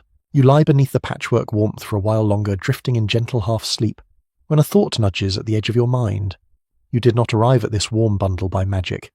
Before you curled beneath the blankets, before the layers wrapped around your shoulders, before the shared heat settled across the straw, there was work. Cold, heavy, unavoidable work that no winter evening could begin without. You stretch your fingers beneath the covers, feeling the faint ache from the day's final chores still lingering in your knuckles. Your mind drifts back to the moment earlier when you stepped outside the cottage, the cold grabbing your face like an impatient hand. You had to haul water from the frozen trough at the edge of the yard. Even now you remember how the wood of the bucket burned your palms with its icy bite. There is a simple record in several old manorial accounts that describes how evening tasks were often completed long after sunset during winter, with families working together to prepare their homes for the night. You feel the truth of that deep in your bones. You shift slightly under your blanket and inhale the smoky scent that clings to the air. Before sleep comes, the shutters must be closed. The animals fed the fireplace, cleared the tools, put away the water stored safely so it does not freeze. Your mind moves through the list again, step by step, remembering how your breath fogged in front of you as you hurried through the twilight. You picture the bucket of water sloshing heavily as you carried it across the yard. The ground beneath your boots was hard frozen into uneven ridges that made every step a small negotiation with balance. Your arms trembled by the time you reached the door. A narrow memory surfaces of something a field hand once said with a tired grin. He claimed that hauling water in winter made a person stronger than swinging an axe, because at least the axe stayed warm in your hands. You had laughed then, but you felt the truth of it tonight. You rub your thumb along the edge of your blanket as you remember sealing the shutters. The cold had crept through every tiny gap, sinking its teeth into your cheeks. You stuffed straw into the crack at the bottom of the door, then pressed the latch firmly, hoping it would hold through the night. The sound of wood fitting into wood had been satisfying a soft clunk that promised a small measure of safety. While you worked, the animals shuffled restlessly in the byre. You fed them their nightly portion, spreading hay with numb fingers, listening to their breath puff warmly into the freezing air. The glow of the lantern had stretched across the stall floor, giving every movement a trembling shadow. You stroked the nearest cow's shoulder, feeling the thick hide beneath your palm, grateful for the warmth that radiated from it. These animals would help heat your cottage tonight without ever knowing their part in your comfort. A curious memory resurfaces from a conversation at the mill, where an older farmer described how some families whispered a short blessing over their animals during deep winter evenings, hoping to keep them healthy through the cold nights. Whether the ritual held any practical value is uncertain, but the intention behind it feels tender. You imagine yourself murmuring such words, voice rising as soft mist in the cold, sealing unspoken gratitude into the air. You shift your body slightly under the blanket, the straw rustling softly beneath you. Your thoughts move to the hearth, the center of all preparation. Earlier tonight you crouched before the fading embers, scraping out the ash with slow, careful strokes. The iron scoop felt heavy in your hands. Sparks danced briefly when you cleared a space for new kindling. You added dry twigs, coaxing the fire with gentle breaths, until it accepted your effort with a warming glow. A faint hint of debate drifts through your memory from something you overheard during the harvest fair. Several people had argued about whether families truly maintained a small flame all winter, or whether some allowed the fire to go out entirely, choosing instead to borrow hot coals from neighbours each morning. Surviving accounts contradict each other, and the truth seems impossible to settle with certainty. Yet here in your own cottage you know the fire was never left to die fully. The cold outside is too harsh. You tended it tonight as you always do, grateful for even the faintest ember. You press your cheek gently against the rough wool of your blanket, letting its warmth hold you. Your mind continues drifting through the tasks of the evening. Before lying down, you swept the floor clean of the loose straw, making sure none rested too near the fire. The broom had scratched across the packed earth with each stroke, leaving a faint circling pattern that the dim firelight had traced like lines in a winter map. You tidied the wooden bowls, checked the food pot, made sure no stray spark could cause harm in the night. Someone nearby shifts their weight, tugging a corner of the blanket and pulling you gently back into the comfort of the present. You share the blanket without opening your eyes, adjusting your shoulders so they can settle near you. The warmth expands again, restoring the comfort that cold draughts tried to steal. Your thoughts return to the moment you crawled into bed. Your hands were still slightly stiff. The nails of your fingers held traces of ash. Your boots had been caked with frost that melted near the hearth. The chores linger in the body long after you finish them. You stretch your toes now just to feel the relief of warmth returning to them. A memory floats softly back to you, something you once overheard from a man who lived near the edge of the village. He claimed that finishing chores slowly and quietly invited better dreams, while rushing brought restless sleep. Whether or not the belief had merit, you remember working calmly tonight, pacing your breath with each task. You often find that these small rituals of care ease your mind before lying down. You shift your head slightly on the straw-filled pillow, feeling its uneven shape support your neck. The cottage is quiet except for the faint breathing of the sleepers, the gentle rustle of the straw, and the soft groan of a timber adjusting to the cold outside. The warmth from the group and the animals blends together in a single soft wave that washes over you. The memory of tired arms and cold fingers fades, replaced by a sense of completion. The chores are done. The night is prepared. You worked through the freezing air so that now, wrapped in this fragile cocoon of blankets and shared warmth, you can rest. You close your eyes fully, the echo of your evening tasks slipping gently into the depths of your thoughts. With each breath, the heaviness in your limbs sinks further into the straw. You feel the quiet satisfaction of having earned your rest, of knowing that everything is ready for the long winter hours ahead. Your body softens, your breathing slows, the night folds itself around you, and in the soft glow of fading embers you drift once more into sleep, held by the warmth you worked so hard to create. You rest quietly, letting the blanket cradle your ribs when the weight of the air in the cottage shifts, in a way your body understands without thought. The smoke. Always the smoke. You inhale carefully, noticing the subtle sting that collects low in your throat. Even with the fire nearly asleep, a fine veil of fumes lingers in the room, moving slowly through the rafters, like a drowsy spirit that refuses to leave. You blink once, letting your eyes adjust to the haze drifting above your head. The smoke is neither thick nor threatening, but it is everywhere, woven into the very air you breathe. A detail often found in early building accounts describes how most cottages vented smoke through nothing more than a hole in the roof or a simple gap beneath the thatch. Tonight you feel the truth of that with each shallow breath. The fumes rise, gather, swirl, then settle again, trapped by low ceilings and winter-stiffened air. You shift gently beneath your blanket, careful not to disturb the bodies sleeping beside you. A small cough comes from somewhere near the hearth, thin and dry. You hear someone exhale sharply, adjusting their position to escape the thicker patch of smoke near the floor. You turn your head slightly and tuck your nose deeper under the wool, catching the faint scent of your own blankets, instead of the smoky heaviness around you. The embers glow, faintly small red eyes blinking in the hearthstone cradle. With each blink, another thin ribbon of smoke drifts upward, climbing slowly toward the dark beams overhead. You trace its path with your gaze, following its slow dancing curve until it dissolves in the shadows. A faint creak comes from above, as if one of the rafters is clearing its throat. You smile sleepily at the idea. Your breath deepens once more, though the air feels warmer and heavier than you expect. You're reminded of something a young ploughman told you once while sharing a jug of warm broth. He claimed that breathing smoky air every winter built a strange kind of toughness in villagers, since their lungs grew used to working harder. Whether it was wisdom or bravado you cannot say, but the idea returns now with a gentle hum of memory. You shift to your side, letting your cheek press into the blanket. The straw beneath you rustles, adding its own dry scent to the room. For a moment, the combination of smells becomes almost comforting, a blend of earth wool and the faint sweetness of cooling embers. You inhale softly, letting the air warm your chest before releasing it in a slow, steady exhale. A new thread of sensation brushes your awareness. The smoke feels thicker near the floor tonight. Perhaps the wind changed direction. Perhaps the thatch is damp. Perhaps the fire has sunk into a stubborn patch of wood. You lift your head slightly and breathe through the side of your blanket, feeling the familiar weight of smoke settle against your skin. You glance at the window slit and see only darkness. The air outside must be completely still.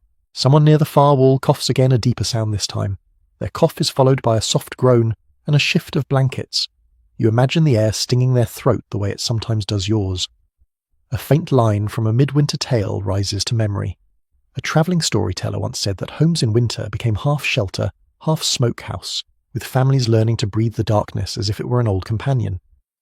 You had laughed then, but now the words feel strangely accurate. You push your fingers out from beneath the blanket and wave them gently in the air, stirring the layer of smoke.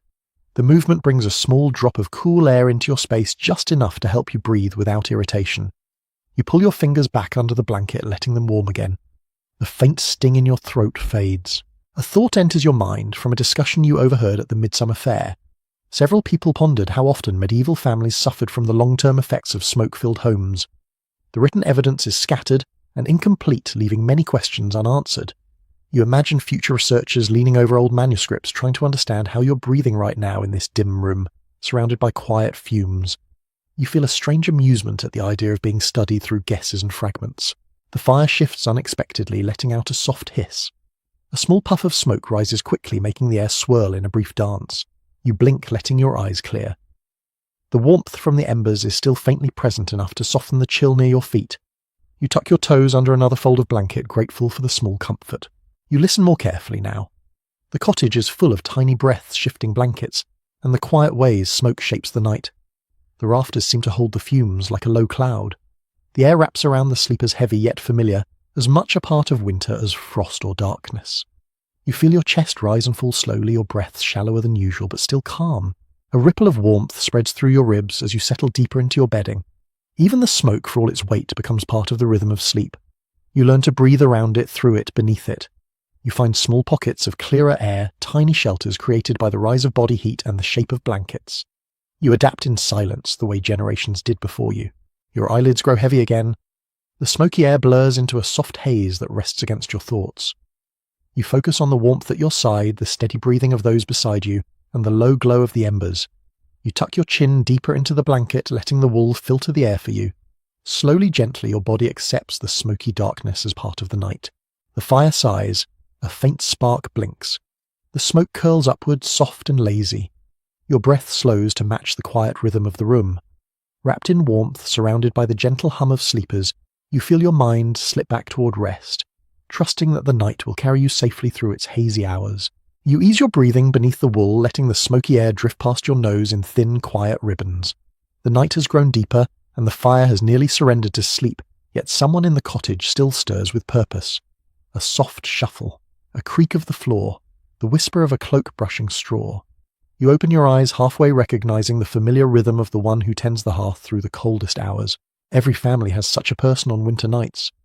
Maybe it is an elder who wakes easily, or a parent who cannot rest until the fire feels safe, or a child who pretends bravery when the darkness grows heavy. You watch the dim form move toward the hearth, now slow and careful, trying not to disturb those curled in the shared warmth. A faint glimmer from the embers lights their silhouette, just enough for you to guess who it is. They crouch beside the hearth, leaning close to assess the coals. In village accounts recorded by wandering clerks, there is a recurring observation that homes often relied on one designated watcher to keep the fire alive through long winter nights, especially when the cold threatened to slip inside. Tonight you feel grateful for that quiet diligence. You sense the chill lingering at the edges of the room, waiting for its chance to creep toward you if the embers fade too far. You hear a gentle puff of breath as the guardian leans close. A small tendril of smoke rises. The faint glow brightens, revealing their careful hands, adding a sliver of dry wood to the coals. The wood catches slowly, reluctantly, as though deciding whether it wishes to burn. A few sparks leap upward, scattering tiny golden flecks across the dark. You shift slightly, just enough to ease the pressure on one hip. The straw rustles beneath you, but the movement goes unnoticed in the quiet. Your eyes remain half open, watching the gentle ritual unfold. The guardian uses a small stick to nudge the embers, coaxing the fire without rushing it. You sense patience in every motion. Winter requires patience. Fires demand it. A memory drifts to you from something you once overheard at a marketplace. A travelling potter joked that tending a winter hearth was like caring for a stubborn old friend, one who needed reassurance every few hours. You think of that now as you watch the flames test their strength, flickering uncertainly before settling into a faint but steady glow. The figure near the fire straightens slowly, stretching tired shoulders. They murmur something under their breath. A soft blessing, perhaps. A quiet wish for the night to remain peaceful. The words are too faint to understand, but their tone carries warmth. You imagine that long ago families may have whispered small charms or prayers over the hearth, trusting the fire to guard them while they slept. Whether those whispers held power, or simply comforted the speaker, is impossible to know now. Your eyes drift to the ceiling, where the smoke gathers in a faint shifting cloud. The flame is small, so the smoke rises lazily, moving like a slow tide that touches each beam before thinning into darkness. Someone beside you shifts in their sleep, their breath warming the blanket near your cheek. You feel the comfort of being surrounded, even as the night thickens outside. A thought surfaces from a conversation you once heard at the edge of the monastery orchard. Several scholars had been discussing whether rural families tended their fires out of fear of cold or fear of darkness. Each theory had its believers, and the discussion remained unresolved. You smile faintly at the memory of their raised voices, so animated over a question your family answers simply by continuing the nightly ritual. Warmth and safety are reason enough. The guardian moves again, gently stirring the wood to encourage a stronger glow. A faint spark lights the room for a moment, drifting upward before fading. The fire grows no larger, but its warmth spreads just enough to soften the air. You feel it reach your toes, gentle and reassuring. Your muscles loosen without you realizing it. The figure hesitates for a moment longer, watching the hearth with narrowed eyes. Satisfied at last, they stand and move back through the dim room. Their steps are soft, almost floating across the straw. They settle into their place among the sleeping bodies, pulling a blanket around their shoulders with a sigh that blends seamlessly into the quiet.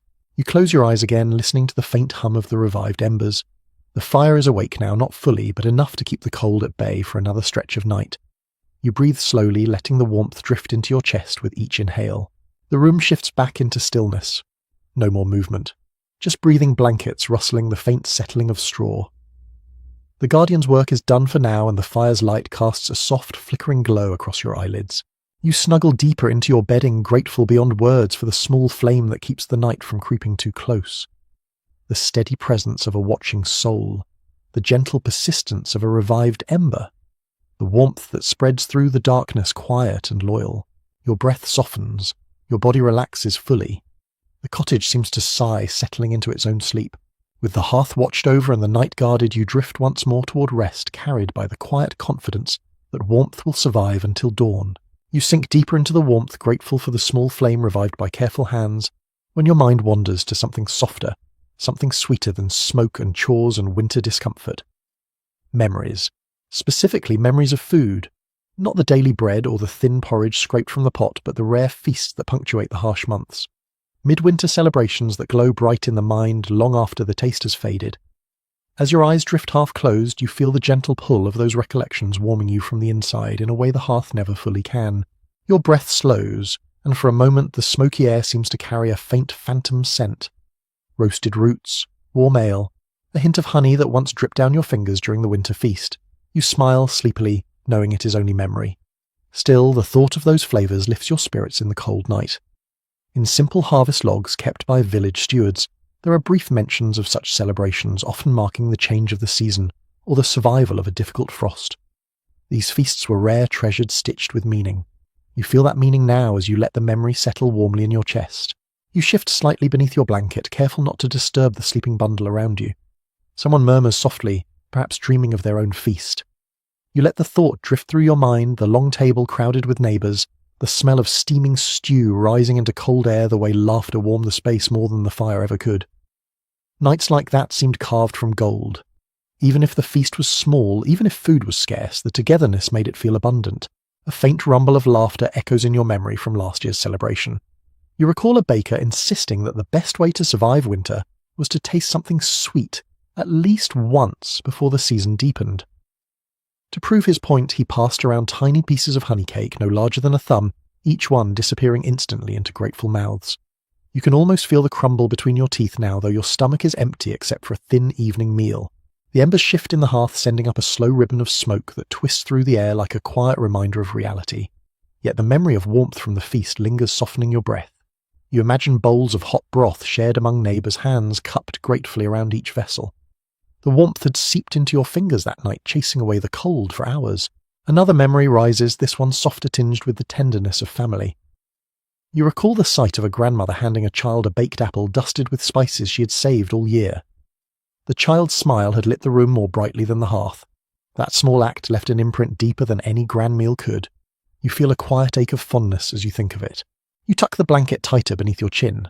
The cottage is silent, but your mind continues to glow with images of warmth and celebration. It reminds you that winter is not only hardship. There were moments of light, moments that knit the village together. A spice shared, a candle lit, a pot of stew carried across a yard to someone who needed it more. These gestures were tiny, but they lasted in the heart. You hear a faint grunt from someone beside you as they shift, perhaps chasing their own memories through dreams. The closeness of your sleeping family echoes the closeness of those feasts. Bodies pressed near voices blending together, heat pooling in the room. You stretch your toes beneath the blanket, letting the warmth from your memories flow downward like a second fire. A thought drifts into your mind, carried from a conversation you overheard near the mill. Several people spoke of how peasants used stories of past feasts to comfort themselves during particularly harsh nights. The recollections acted like small lanterns inside the mind, glowing quietly in the darkness. You realize you are doing the same now, holding on to the warmth of sweet food and happier hours. You let your mind wander to a curious tidbit someone shared at the midsummer fair. An elderly man swore that a sliver of cheese from the winter feast kept under one's pillow brought good dreams. Most laughed, but a few secretly tried it. You imagine the scent becoming stronger with each night, and you smile quietly at the thought. The cottage creaks again as the cold presses against its walls. You listen to the sound without worry. The warmth of your shared memories shields you from the darkness. You shift your weight and lay your cheek fully against the blanket, letting the wool cradle your skin. Your mind drifts to the flicker of lanterns at the feast, the way their light reflected in cups of warm drink, the faint glow on smiling faces. Another soft whisper of debate surfaces from something you once heard at the monastery. A few researchers wondered whether winter feasts were born primarily from religious traditions, or from the desperate human need to pause suffering with shared joy. No one can agree entirely. You suspect the truth is woven from both. Celebration becomes a kind of survival in winter, a reminder that warmth exists even briefly. Your breath deepens. The memory of sweet spices lingers on your tongue, imaginary yet soothing. The warmth from your family settles more firmly across your ribs. You feel the collective heat embracing you, shaped by both present reality and remembered comfort. Slowly, gently, the feast memories begin to fade, dissolving into soft impressions of colour and taste. You let them go with a quiet exhale, trusting that they have warmed you enough for the moment. The night folds itself around you again, softer now, shaped by both the faint glow of the embers and the glow you carry inside. Your eyelids grow heavy. Your body softens. Wrapped in patchwork warmth and the remnants of comforting memories, you drift once more toward the quiet, welcoming darkness of sleep. You lie still beneath the blanket, letting the warm echo of feast memories fade when a soft rasp rises from somewhere in the room. A cough, then another deeper one. The sound cuts through the quiet like a reminder you cannot ignore. Winter nights are not only cold or smoky or filled with small rituals of comfort. They are also nights when illness drifts easily through crowded homes. You swallow gently, feeling the dry air scratch the back of your throat. The room holds warmth, but it also holds every breath shared within its walls. You shift slightly, making room for the sleeper beside you, who curls close to their breath warm on your shoulder. The air around you feels heavy again, not just from smoke, but from the simple fact of so many bodies crowded together. Old village notes describe how winter sickness was common in small cottages, where people slept in close clusters, breathing the same stale air for long hours. You feel that truth in the faint wheeze coming from the corner near the door, where an elder lies wrapped tightly in wool. You listen quietly, measuring each sound. Another cough surfaces wet and tired. Then a child sniffles softly in their sleep. You sigh gently, your breath warming the inside of the blanket. Illness moves quickly in winter, a quiet visitor that slips in without knocking. Some nights it sits lightly, no more than a sore throat or a headache. Other nights it settles deeper and the household feels its weight. You rub your arm through the blanket, trying to ease a small stiffness in your chest. Your skin is warm, but the air feels thin. The smoke never helps. Someone shifts across the room, perhaps trying to find fresher air near the edge of the group. You understand the feeling. You lift the blanket slightly and let a small breath of cold air slip in before tucking yourself in again. Your thoughts drift to something a midwife once said as she warmed her hands by the fire. She explained that winter sickness often came from drafts, damp straw, or smoke clogging the lungs. She warned families to dry their bedding often and keep herbs ready. You think of her now, of her steady gaze and worn hands. You remember the smell of herbs she always carried, calming and sharp. You glance toward your small herb pouch tucked near your bedding. You wish the dried leaves could ward off every ailment, but you know they cannot. The cold outside presses so deeply into the village that even the strongest lungs sometimes falter. Yet these small bundles of dried plants offer comfort, if not cure. You breathe gently, trying to convince yourself the soreness in your throat is only a mild irritation. The embers glow faintly, casting a dim warmth across the faces sleeping near you. One sleeper shifts and lets out a soft groan, perhaps from fever, or from a sore muscle strained by the cold. You nudge your blanket toward them, sharing what warmth you can. They settle almost instantly, curling into the offered heat. You feel their breath deepen. You think of something you heard near the communal well during early winter. A man spoke quietly about a family that boiled pine needles to create a steam they inhaled to ease tight lungs. You had never tried it, but the idea returns now, gentle and hopeful. Perhaps tomorrow, if the coughs do not ease, you will gather what little greenery you can find. Your breathing becomes level again, but your mind remains alert. You listen closely to the room. The hum of sleeping breath continues with the occasional cough, woven into the rhythm. The sound is unmistakable. It transforms the softness of the night into something more fragile. Winter illnesses take their time. They linger. They come in waves. A soft debate you once overheard in a monastery resurfaces. Several scholars questioned whether peasants believed sickness came from cold air itself or from unseen spirits in the rafters. They pored over fragments of old notes, uncertain of the truth. You smile faintly at the memory. Tonight neither theory matters. What matters is the warmth you can offer, the closeness that steadies you, the shared breath that keeps fear from taking root. You adjust your position again, easing a small ache in your side. The straw beneath you rustles, offering its dry scent. Your blanket warms your chin as you pull it higher. Someone's hand brushes your arm in sleep-seeking comfort. You let them rest there. The warmth helps both of you.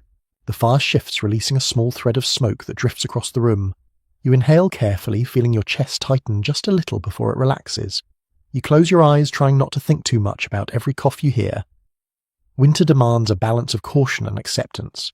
You cannot chase sickness away, but you can endure it with quiet patience. Your body softens again as the warmth from the sleepers settles over you.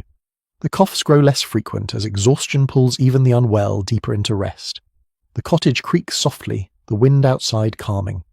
You breathe in slowly, letting your breath warm your ribs. You listen to the night settle into a gentler rhythm. Your eyelids grow heavy.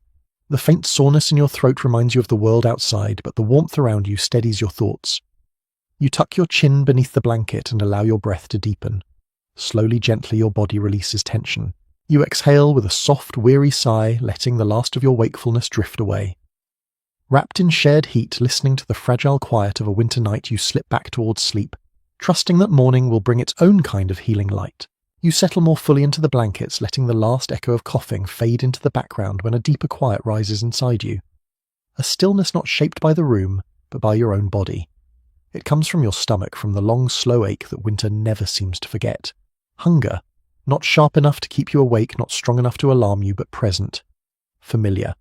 A patient companion in the cold months.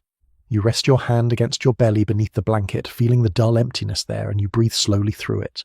You adjust your weight in the straw, trying to ease the hollow feeling. The cottage is warm enough for sleep, yet hunger slips through warmth like a thin thread. In simple records kept by rural overseers, there are brief remarks that winter hunger shaped not only the body but also the dreams of villagers, leading to vivid images of food or fields or vanished feasts. You feel the truth of that as your mind drifts toward memories of meals long gone. Your eyelids flicker with the first traces of drowsy visions. You picture a loaf of coarse bread cooling on a wooden board. You imagine the smell rising warm and earthy. Then you imagine reaching for it, only for the image to blur like smoke. Hunger plays tricks in winter. It weaves hope and longing together until they become soft illusions behind your eyes. You shift again, feeling the straw shift beneath your hip. Someone next to you curls closer, their breath warming your shoulder. The closeness helps. Shared warmth almost distracts from the simmering emptiness inside. You nestle deeper, listening to the quiet breathing around you. In the hush, your body begins to release tension, even as your stomach grumbles faintly. A memory rises from earlier in the evening when you finished your modest supper. A thin stew with root vegetables, a few scraps of leftover grain, and a small piece of bread shared among the family. Not enough to fill you, but enough to keep you steady. A travelling baker once claimed that hunger sharpened dreams, giving them brighter colours and deeper sensations. You did not believe him then, but now with your stomach gently aching, you wonder if he was right. You lift a hand slightly and place it on your ribs, feeling their slow rise and fall. The sensation of hunger makes each breath more noticeable.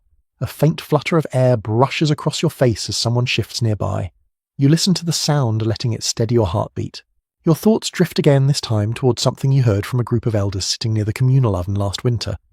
They spoke of the strange dreams that visited them during the leanest months. Dreams of overflowing granaries, warm milk, and sweet fruit they had not tasted in years. Some believed these dreams were gifts from unseen protectors meant to comfort tired minds. Others thought they were nothing more than the body pleading for nourishment. The elders themselves never reached agreement. You rub your arm beneath the blanket, trying to chase away the faint chill that hunger sometimes invites. Your stomach murmurs again, softer this time, as if whispering a question only sleep can answer. You take a long breath, letting it fill your lungs slowly before releasing it in a thin sigh. The fire in the hearth gives one last twitch of red, then settles into a deeper quiet. The darkness thickens, but it does not frighten you. Your mind begins weaving its own warmth, gathering fragments of comfort to soften the hollow inside. You picture fields ripening under summer sunlight, sheaves of golden grain stacked higher than your head. You imagine the smell of warm bread again, thicker this time, as if your mind refuses to let go of the memory. You shift your legs under the blanket, nestling your knees closer to your chest. The posture helps dampen the emptiness in your belly. Someone beside you breathes out a warm sigh, and you feel the blanket tighten around both of you as the sleeper shifts closer. Their warmth spreads across your side, steady and grounding. You think back to a story told by a shepherd who claimed that hunger sharpened intuition. He said that on the hungriest nights he often dreamed of the exact places where he would find lost sheep the next day. You had laughed, but he spoke with such calm certainty that the idea stayed with you. You wonder now, as your thoughts drift in strange shapes, if hunger truly changes the path of dreaming. Another faint notion rises from a discussion you once overheard at a village gathering. Some people believed that dreams influenced by hunger carried hints of the coming season, guiding families in subtle ways. The idea has no firm foundation, and the few remaining notes on the subject conflict with each other. Yet the thought lingers now, gentle and curious. Your breathing deepens, the ache in your stomach shifts from sharp to soft. In its place grows a kind of dreamy heaviness that eases your mind into a quieter space. You feel yourself floating slightly, as though the straw beneath you has softened into clouds. The warmth from surrounding bodies wraps your ribs. The smell of wool fills your nose. The darkness settles over you like a soft cloth. Somewhere in the room a sleeper mutters something unintelligible before falling still again. Their voice, though faint, feels like an anchor keeping you grounded.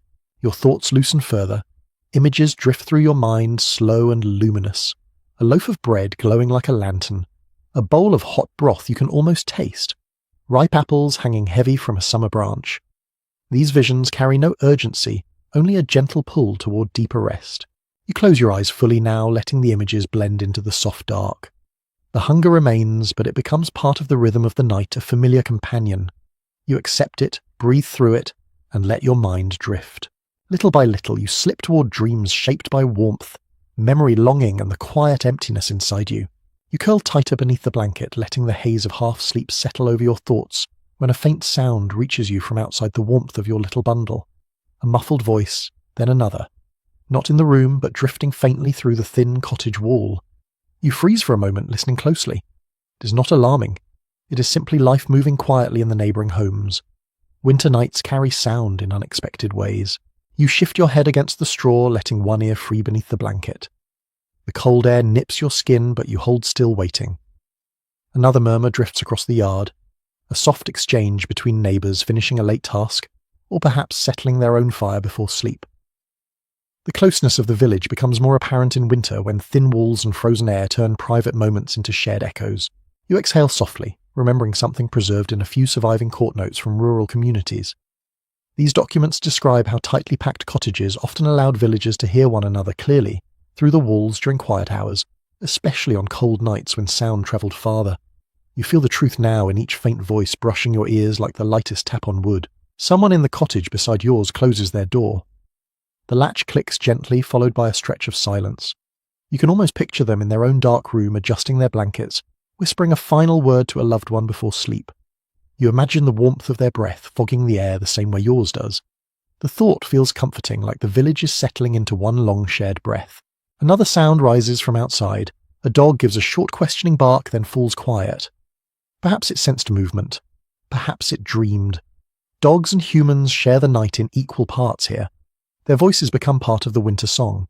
You tuck your ear back beneath the blanket, seeking warmth again. The cold had crept in quickly. Someone beside you shifts, bringing their arm against yours. The shared heat steadies your breathing. Through the blanket, the outside voices become muffled, once more fading into soft tremors rather than distinct words.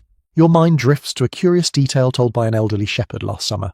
He claimed that during long winter nights, villagers sometimes rested easier, knowing they were not alone in the silence. Hearing neighbours whispering, arguing quietly, or even laughing faintly reminded them that others were awake working through the same cold. You think of that now, feeling a small sense of companionship in the distant murmurs. The cottage walls creak lightly, warmed by the bodies pressed against them on both sides. The faint cold tries to slip through cracks, but the thick patchwork of moss cloth and bundled straw stuffed into every seam makes the house feel like a living creature, adjusting itself to the weight of winter. Then a new sound surfaces, a faint scraping, slow and steady. Someone in the next cottage is moving a stool or sweeping a patch of floor before bed. You imagine them brushing away stray husks or clearing a spot near the fire. These little routines echo through the walls with gentle persistence, becoming a backdrop for your own sleep. You shift slightly, creating a softer nest in the straw. The rustling beneath your body blends with the external noises, forming a quiet chorus of human life. A baby whimpers somewhere nearby, followed by the hushed comfort of a parent. You feel a twinge of tenderness at the sound. Your mind drifts toward a question you once heard debated in the churchyard. Several villagers wondered if winter brought families closer because of the shared hardships, or because the long nights forced them into tight quarters. Some said closeness bred conflict, others insisted it strengthened bonds. The discussion had ended without resolution. As you listen to the soft village sounds surrounding you now, you sense that both might be true. Winter reveals both tenderness and tension. You shift your blanket slightly so it covers your ear once more, muffling the outside world. The voices fade, replaced by the steady breathing of those beside you. Yet even through the wool, you sense the presence of others settling into sleep across the village. The thin walls feel more like a web, quietly connecting you all through shared cold and shared resilience. Your own breathing slows again. The faint ache of hunger softens. The smoky air feels warmer, gentler. You let your eyes close, fully letting the muted world beyond your cottage become a soft hum. The warmth of those sleeping beside you draws you inward, back toward rest. As you drift, the last sound you hear from outside is a quiet laugh, barely audible, quickly swallowed by the night. A simple reminder that life persists even in the deepest cold. You let that small warmth settle in your thoughts as you glide once more towards sleep, sheltered by your family and surrounded by the subtle heartbeat of the village. You lie very still beneath the blanket, the faint echo of distant voices fading into sleep-dusted quiet when a low groan rolls across the cottage roof. The sound is long and heavy, like old wood bracing itself for something far greater than the cold you feel now. You open your eyes slightly, sensing a shift in the air. The night outside deepens, thickens, tightens. A storm is coming. You breathe in through your nose, catching the scent of smoke mingled with the sharp hint of icy air squeezing through the tiniest cracks. The wind presses harder against the shutters, testing them, pushing at the fragile edges of the cottage. In simple weather notes kept by watchful monks, there are descriptions of a nights just like this when winter storms sweep through villages, with the force of a living creature rattling doors like hungry hands. You feel that truth now in every tremor of the wood around you. A sudden gust slams against the far wall. The sound thunders through the small room, startling a couple of sleepers who shift and mumble beneath their blankets. You instinctively curl tighter, pulling the wool up to your chin. The storm's howl outside grows sharper, a long rising wail that spirals around the cottage like a restless spirit circling for warmth. The noise presses into your ears, making the room seem smaller, the night deeper. You shut your eyes again, letting the darkness inside your blanket soften the sounds. But the storm refuses to be ignored. The wind claws at the thatch, ripping loose a few dry reeds that scatter down the roof. You hear them hopping and clicking across the beams above your head. The cottage creaks hard, as if pushing back with all its strength. You inhale, slowly steadying yourself. Someone beside you pulls the blanket closer in their sleep, burying their face against your shoulder. Their breath is warm, a comforting contrast to the storm's cold fury. Another sleeper mutters something faint and incoherent, perhaps reacting to the sudden roar outside. You feel the tension ripple through the group, then settle again, as warmth wins out for now. Your thoughts drift reluctantly to the door. It feels impossibly thin in this moment, like a flimsy barrier against something immense. You picture the latch holding tight, the straw stuffed under the frame, trembling with each gust. Earlier in the evening you had pressed it firmly into place, but storms like this often make even strong doors feel fragile. The memory of sealing it gives you a small anchor now. The wind gathers again, building into a sound so deep it almost vibrates through the straw beneath you. You open your eyes, watching the dim shape of the shutter lift slightly before settling again. The crack of icy air that slips through chills your toes instantly. You tuck them under someone's legs to steal warmth, earning a sleepy grunt of surprise before they drift back into dreams. Your mind wanders to something a travelling shepherd once told you. He claimed that winter storms carried voices of the mountains booming loudly to remind villages of their smallness. Others believed the storms were messages from wandering spirits urging people to stay indoors and close to their loved ones. Neither tale is proven, and the notes left behind by early chroniclers do not settle the question. Yet tonight, as the storm roars, the idea feels strangely fitting. You shift your weight in the bedding, feeling the straw cradle your back, even as the wind shakes the walls. The roar becomes a kind of rhythm, rising and falling in long, uneven waves. At times it sounds like a distant ocean. At other times, like an animal breathing heavily just outside your door. Your skin prickles at each sudden burst, but the warmth of the sleeping bodies around you steadies your heartbeat. A particularly fierce gust rattles the shutters so hard that the whole cottage seems to flinch. You hold your breath, listening for any sign of damage. The wood groans, but nothing breaks. You release the breath slowly, letting relief melt into your chest. The fire, faint as it is, offers a tiny crackle of reassurance, as if reminding you it still stands guard. You pull the blanket tighter around your shoulders, adjusting so the cold air cannot find its way inside. The storm continues, its wild song rushing along the frozen ground, ricocheting off cottages, rolling through the village like a living force. You imagine the snow outside swirling in dense clouds, sweeping across roofs and yards, turning everything into a blur of white and shadow. Someone near the hearth whimpers softly in their sleep, perhaps dreaming of being out in the storm. You place your hand gently against their blanket, offering silent comfort. They settle quickly, their breathing deepening as the warmth around them soothes whatever fear surfaced. Another heavy gust hits, but this time you feel less afraid. The cottage may tremble, the shutters may rattle, but the warmth inside holds firm. You rest your cheek against the wool and listen more carefully. Beneath the roar you hear the steady breathing of your family, the faint shifting of straw, the tiny crackle of the last embers. These sounds form a quiet shield against the storm's chaos. You let your eyelids drop. The noise outside becomes a distant rush softened by the cocoon of blankets and bodies. The storm still rages, but your mind grows heavy, drifting toward the edge of sleep once more.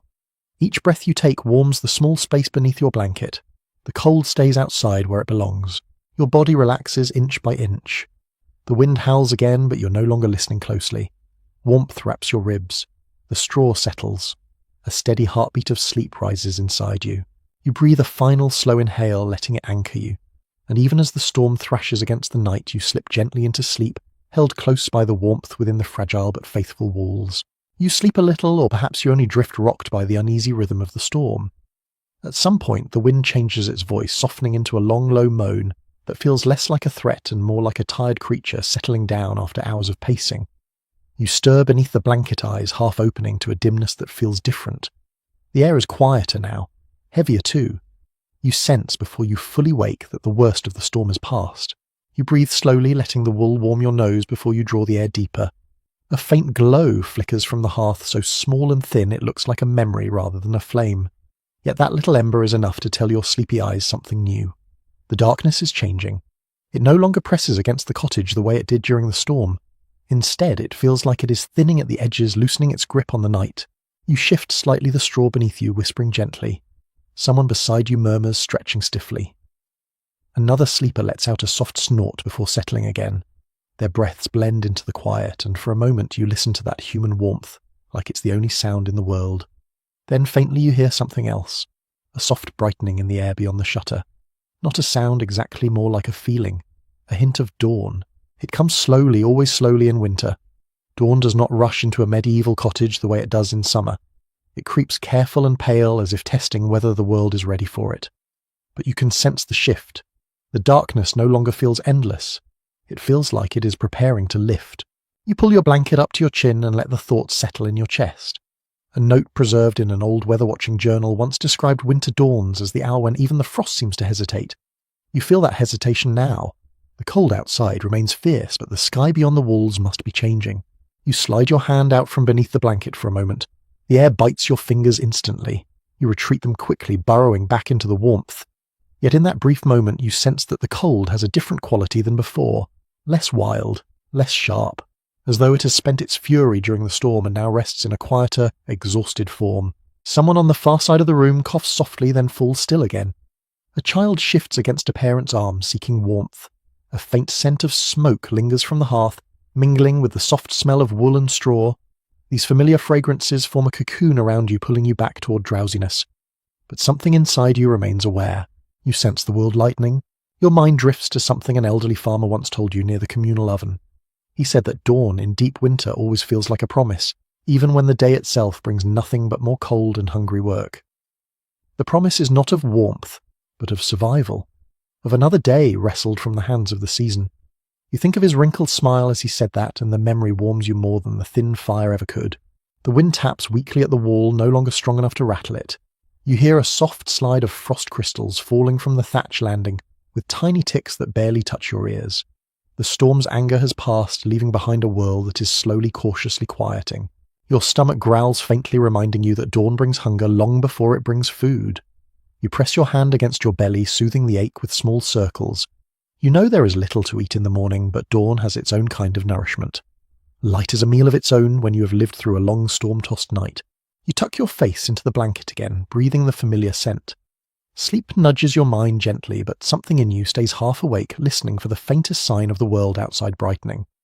A distant bird might stir soon, or maybe the first hint of pale grey will find its way through the shutter crack. You slowly turn onto your back, staring at the ceiling beams, where a thin line of lighter darkness seems to gather. Is it real, or just your eyes adjusting? You blink, then blink again. There it is. The barest suggestion of morning brushing the edges of shadow. A quiet debate you once overheard at the mill drifts back to you now. Several villagers argued over whether animals sensed dawn before humans. no matter how tightly the shutters were closed. One insisted cows began shifting at the first hint of light. Another claimed chickens felt the change through their feathers. No agreement was ever reached. But tonight you find yourself listening to the cattle through the wall, waiting to see if they stir. For a moment everything is perfectly still, then faintly you hear it. A soft grunt, a shift of weight, a dull thud of hooves rearranging themselves in the straw, a slow, sleepy movement that feels unmistakably tied to the approaching morning. You smile to yourself, feeling the animals confirm what your senses already suspected. Dawn is near. The realization eases something deep in your ribs, not joy exactly, not relief. Something gentler, a loosening, a reminder that the night, no matter how fierce, never holds the world forever. You exhale slowly, letting the warm air fill the small space beneath your blanket. Your eyelids flutter heavy with the long night. Part of you wants to stay awake to greet the light. Another part wants to sink into one last stretch of rest before the day's chores begin. Both instincts meet in the middle, leaving you in a drifting dream, salted stillness. You snuggle deeper into the straw, letting the faint brightness seep into your thoughts. The worst of the cold remains outside, defeated for now. Inside, warmth gathers around your body like a soft shield. Your breath slows, matching the gentle rhythm of the sleepers around you. And in that peaceful hush, with the world just beginning to lighten at the edges, you drift softly back into sleep, warmed by the quiet promise of dawn. You hover in that soft drifting space between sleep and waking, aware of the faint brightening outside, yet unwilling to surrender the warmth wrapped around you. The night has loosened its grip, but morning has not fully claimed the world. This in-between hour feels gentle, almost suspended. You breathe slowly, letting the wool warm your face as your thoughts lean quietly toward the day ahead. Not the chores themselves, just the simple rhythm of waking, of readying the cottage for another cycle of cold and endurance. You shift slightly, and the straw beneath you shifts with a dry whisper. Someone beside you exhales their breath, brushing your shoulder. Another sleeper stretches their legs, the blanket pulling tight for a moment before settling again. These small movements signal the beginning of morning in a medieval home long before sunlight reaches the cottage floor. Your eyes open just a sliver. The room is still dim, though a faint grey tone outlines the beams overhead. You lift your head slightly, feeling the weight of the blanket slide along your cheek. The fire has nearly given up, leaving only two pale embers glowing like tired eyes in a cool hearth. Yet this is enough to give the room shape, enough to ease you toward wakefulness without urgency. You inhale slow and deep. The smoke smell is softer now, gentler than in the night. The air feels thinner, still cold but no longer biting.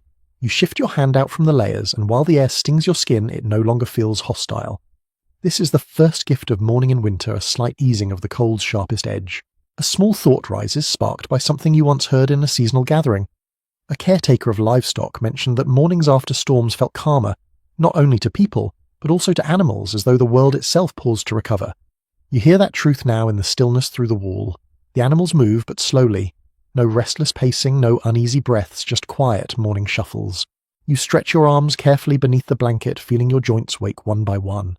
A hint of stiffness clings to your shoulders from sleeping, curled tightly through the cold. You massage the tension, gently warming your hands against your skin. The straw conforms again to your motions, forming new hollows beneath your shifting weight. Your thoughts drift toward the rituals that follow waking, tending the fire, shaking the bedding, checking the straw for dampness, relighting the room with motion and breath. These routines have shaped winter mornings for countless households. An old villager once claimed that how a person tended their hearth at dawn determined the tone of the entire day. You think of that now, imagining the first spark catching the kindling, the slow rise of heat spreading from the hearth to the body still bundled in wool. You push your blanket a little lower, enough for your face to fully greet the cool morning air. A shiver runs through you, but it feels cleansing rather than punishing. The air smells clearer now, less dense with smoke, more touched by frost. You inhale again, letting the sensation ground you. Someone farther across the room yawns with a long, sleepy sound. Their breath fogs faintly in the cold air, and you watch the small cloud drift upward before dissolving. Another sleeper rubs their eyes, muttering softly. These morning murmurs form a familiar chorus, rising gently through the cottage like birdsong made of breath and wool. A half-forgotten detail from an old parish manuscript slips quietly into your thoughts. It described how rural families viewed the act of shaking out their bedding each morning as necessary, not only for cleanliness, but also for shooing away any lingering spirits of the night. Whether meant literally or as a symbol of renewal, the idea feels fitting. As you imagine the blankets lifted, the straw fluffed, the cold chased away with movement. You slowly shift your legs, preparing to sit up. But the warmth at your side pulls you back for a moment. A child leans against your hip, their sleepy weight soft and trusting. You place a gentle hand on their shoulder, letting them rest a little longer in the warmth before the cold floor wakes them fully. Their hair smells faintly of smoke and straw, a scent that somehow feels comforting in its simplicity. Your stomach murmurs again, reminding you that the day will begin with hunger sharpened by the long night. You rub your belly once accepting the feeling. Breakfast will be sparse as always in winter, but at least morning brings the chance to warm your body with movement and chores. The faint grey light through the shutter grows a little brighter. Just barely. Enough to soften the shadows. Enough to outline the tools by the wall and the curve of the low wooden bench. Dawn is claiming the room now, not in a rush, but in a slow gathering of pale colour. You lift your head again and breathe the cold air with steadier lungs. Someone begins to stir near the hearth, shifting their weight, as if sensing it is nearly time to tend the fire. The embers glow faintly, waiting for careful hands to coax them back to life. You picture the first small flame rising, then the warmth spreading through the room like a slow sunrise. A conversation you once heard near the village mill drifts into your mind, where several people wondered if mornings brought relief, mostly because the darkness lifted, or because communities felt safer once the light returned. No agreement had been reached, but you sense both ideas hold truth. Dawn brings clarity. Dawn brings action. Dawn brings the quiet reassurance that the worst cold has passed for now. You nestle deeper one last time, savouring the warmth that lingers before you must rise. The straw cushions your back. The wool wraps your ribs. The breath of your family forms a soft blanket of its own. You stay in that stillness, letting the morning seep gently into your thoughts. Soon you will rise. Soon you will shake out the bedding, stir the fire, fill the water bucket, mend whatever the storm loosened. But not yet. For now you remain tucked in the fragile warmth of transition, balanced between the long night behind you and the day waiting ahead. With a slow inhale, you let the first hint of dawn settle in your chest, soothing and light. Your eyes close, briefly savouring the calm, and then drifting in the glowing quiet, you soften once more towards sleep, letting morning take its time before calling you fully awake. You rest in that fragile in-between state for another quiet moment, balanced on the edge of waking, when the faintest shift in the room reminds you that the day is no longer waiting outside. It is slipping in through every crack and seam, subtle but steady. You breathe in the cold morning air and feel it tighten your chest before loosening again as the warmth from nearby bodies cushions the impact. The night has ended, though the cold has not. You open your eyes a little more. Pale grey light creeps through the shutter crack, outlining the room in soft shapes. The tools against the wall emerge first, then the cluster of blankets, then the faint gleam of frost clinging to the inside edge of the doorframe. Winter leaves its mark everywhere, even indoors. You shift slowly, feeling the straw beneath you groan in its familiar way. Someone near the hearth begins to stir in earnest. A slow inhale, a stretch, a quiet grunt. Their movements send a ripple through the shared bedding, as others shift, automatically drawn toward wakefulness by subtle changes in the air. You lift your head slightly and watch as the faintest breath of morning illuminates the weary glow of the last ember in the hearth. The ember pulses faintly like a tired heart. You know it will need tending soon. You picture adding kindling, leaning close to coax a flame, feeding it until it spreads warmth beyond its small red glow. A detail noted in a faded household ledger mentions that tending the morning fire was considered the first true task of the day, a symbolic gesture of pushing back the cold. Even now, half buried in blankets, you feel that responsibility waiting. You stretch one arm cautiously beyond the warmth of your bedding. The cold bites instantly, but not with last night's sharpness. You curl the blanket back around your ribs, warming your arm again before trying a second time. This is the true rhythm of surviving winter. One breath of cold, one pull back to warmth, one more breath of cold. Slowly you negotiate with the morning. The cottage fills with small sounds, a soft sniffle, a sigh of breath. A child shifting closer to a parent, a bit of straw crackling beneath a knee. These tiny notes gather into the first delicate music of the day. You watch as eyelids flutter open across the room, some reluctantly, some with quiet resignation. Someone coughs a thin sound. Another sinks deeper into their blanket, resisting the inevitable. You almost laugh at the familiarity of it. Winter mornings invite resistance. They beckon you to stay in the warmth, just a little longer, to postpone the confrontation with cold air and endless chores. But duty whispers louder than comfort in houses like this. You roll to your side, gathering the energy to rise. Before you do, your gaze wanders briefly across the faces around you. They look peaceful in the pale morning light. These are the same faces you huddled with through storms, through smoke, through restless dreams. You feel the weight of shared survival in every breath they take. Families in winter are not simply households. They are clusters of warmth and determination, bound together by necessity and tenderness in equal measure. Your thoughts drift to a conversation you once overheard near the hayfields during autumn. Several villagers spoke quietly about how winter tested the spirit, how each night felt like a small battle against cold and hunger, and how waking every morning felt like quietly winning that battle again. The idea resonates now as you slowly push the blanket aside. A rush of cold air kisses your skin, sending a quick tremor through your limbs. You grit your teeth, gently adjusting your posture. The cold always feels harsh in the first moment. Then the body remembers. You sit up, letting the blanket fall into your lap, the wool pooling like a heavy cloud around your hips. The fire's embers blink in your direction as if waiting. You shuffle closer, feeling the chill beneath your feet through the thin straw. When you reach the hearth, you crouch slowly, leaning near the stone cradle. Your breath touches the embers and they glow a little brighter. You add a few dry sticks, watching them settle into place. With a steady breath, you coax the first tiny flame of the morning to life. It catches slowly, hesitantly, before climbing into a thin ribbon of light. You watch it grow just enough to cast a faint warmth into the chilled air. Behind you, the sleepers stir again, reacting instinctively to the promise of heat. Someone sighs with relief. Another mumbles a faint thank you, though they may not remember saying it. You sit back on your heels, letting the fire warm your face.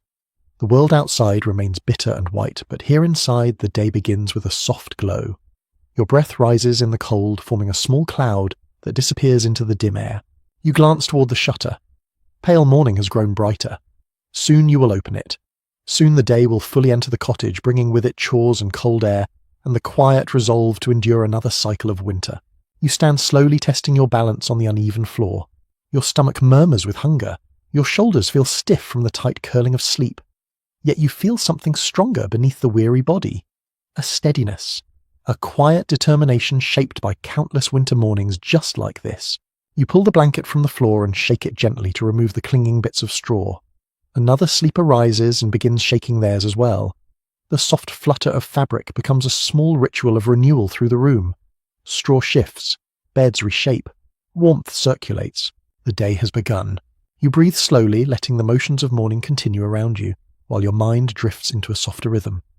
The pale light spreads gradually across the cottage, touching each beam, each mound of blankets, each bundle of straw that held you through the night. Your body feels the first hints of fatigue easing, replaced by a quiet readiness. Yet beneath that readiness is something gentler, a soft hum of calm that invites you not to rush. Allow yourself to linger in this moment. Let the warmth of the blanket still clinging to your skin stay with you for just a little longer. Imagine the faint glow of the fire spreading calmly through the room, not urging you forward, but wrapping you in a slow, steady comfort. With every breath you take, feel the cold air soften slightly before you draw it into your lungs. Let that slow inhale remind you that you have survived a long winter night, and that morning does not need to hurry. Picture the cottage settling into its morning rhythm. Soft footsteps across the straw. A gentle shake of bedding. The quiet flicker of new flames in the hearth. The world outside remains cold, but here inside you have a pocket of warmth, a small circle of safety shaped by your own steady perseverance. Let your thoughts drift like slow-moving smoke rising from the embers. Let them soften at the edges. Let them ease into a quiet glow. You rest in this simple warmth, the same warmth countless winter nights have offered to those who came before you. You breathe it in. You let it settle under your ribs, and you release the breath slowly without effort. As your thoughts continue to soften, allow yourself to drift gently toward rest. The morning waits patiently outside. For now, let your eyelids grow heavy, let the calm spread, and let the quiet hold you until sleep comes again.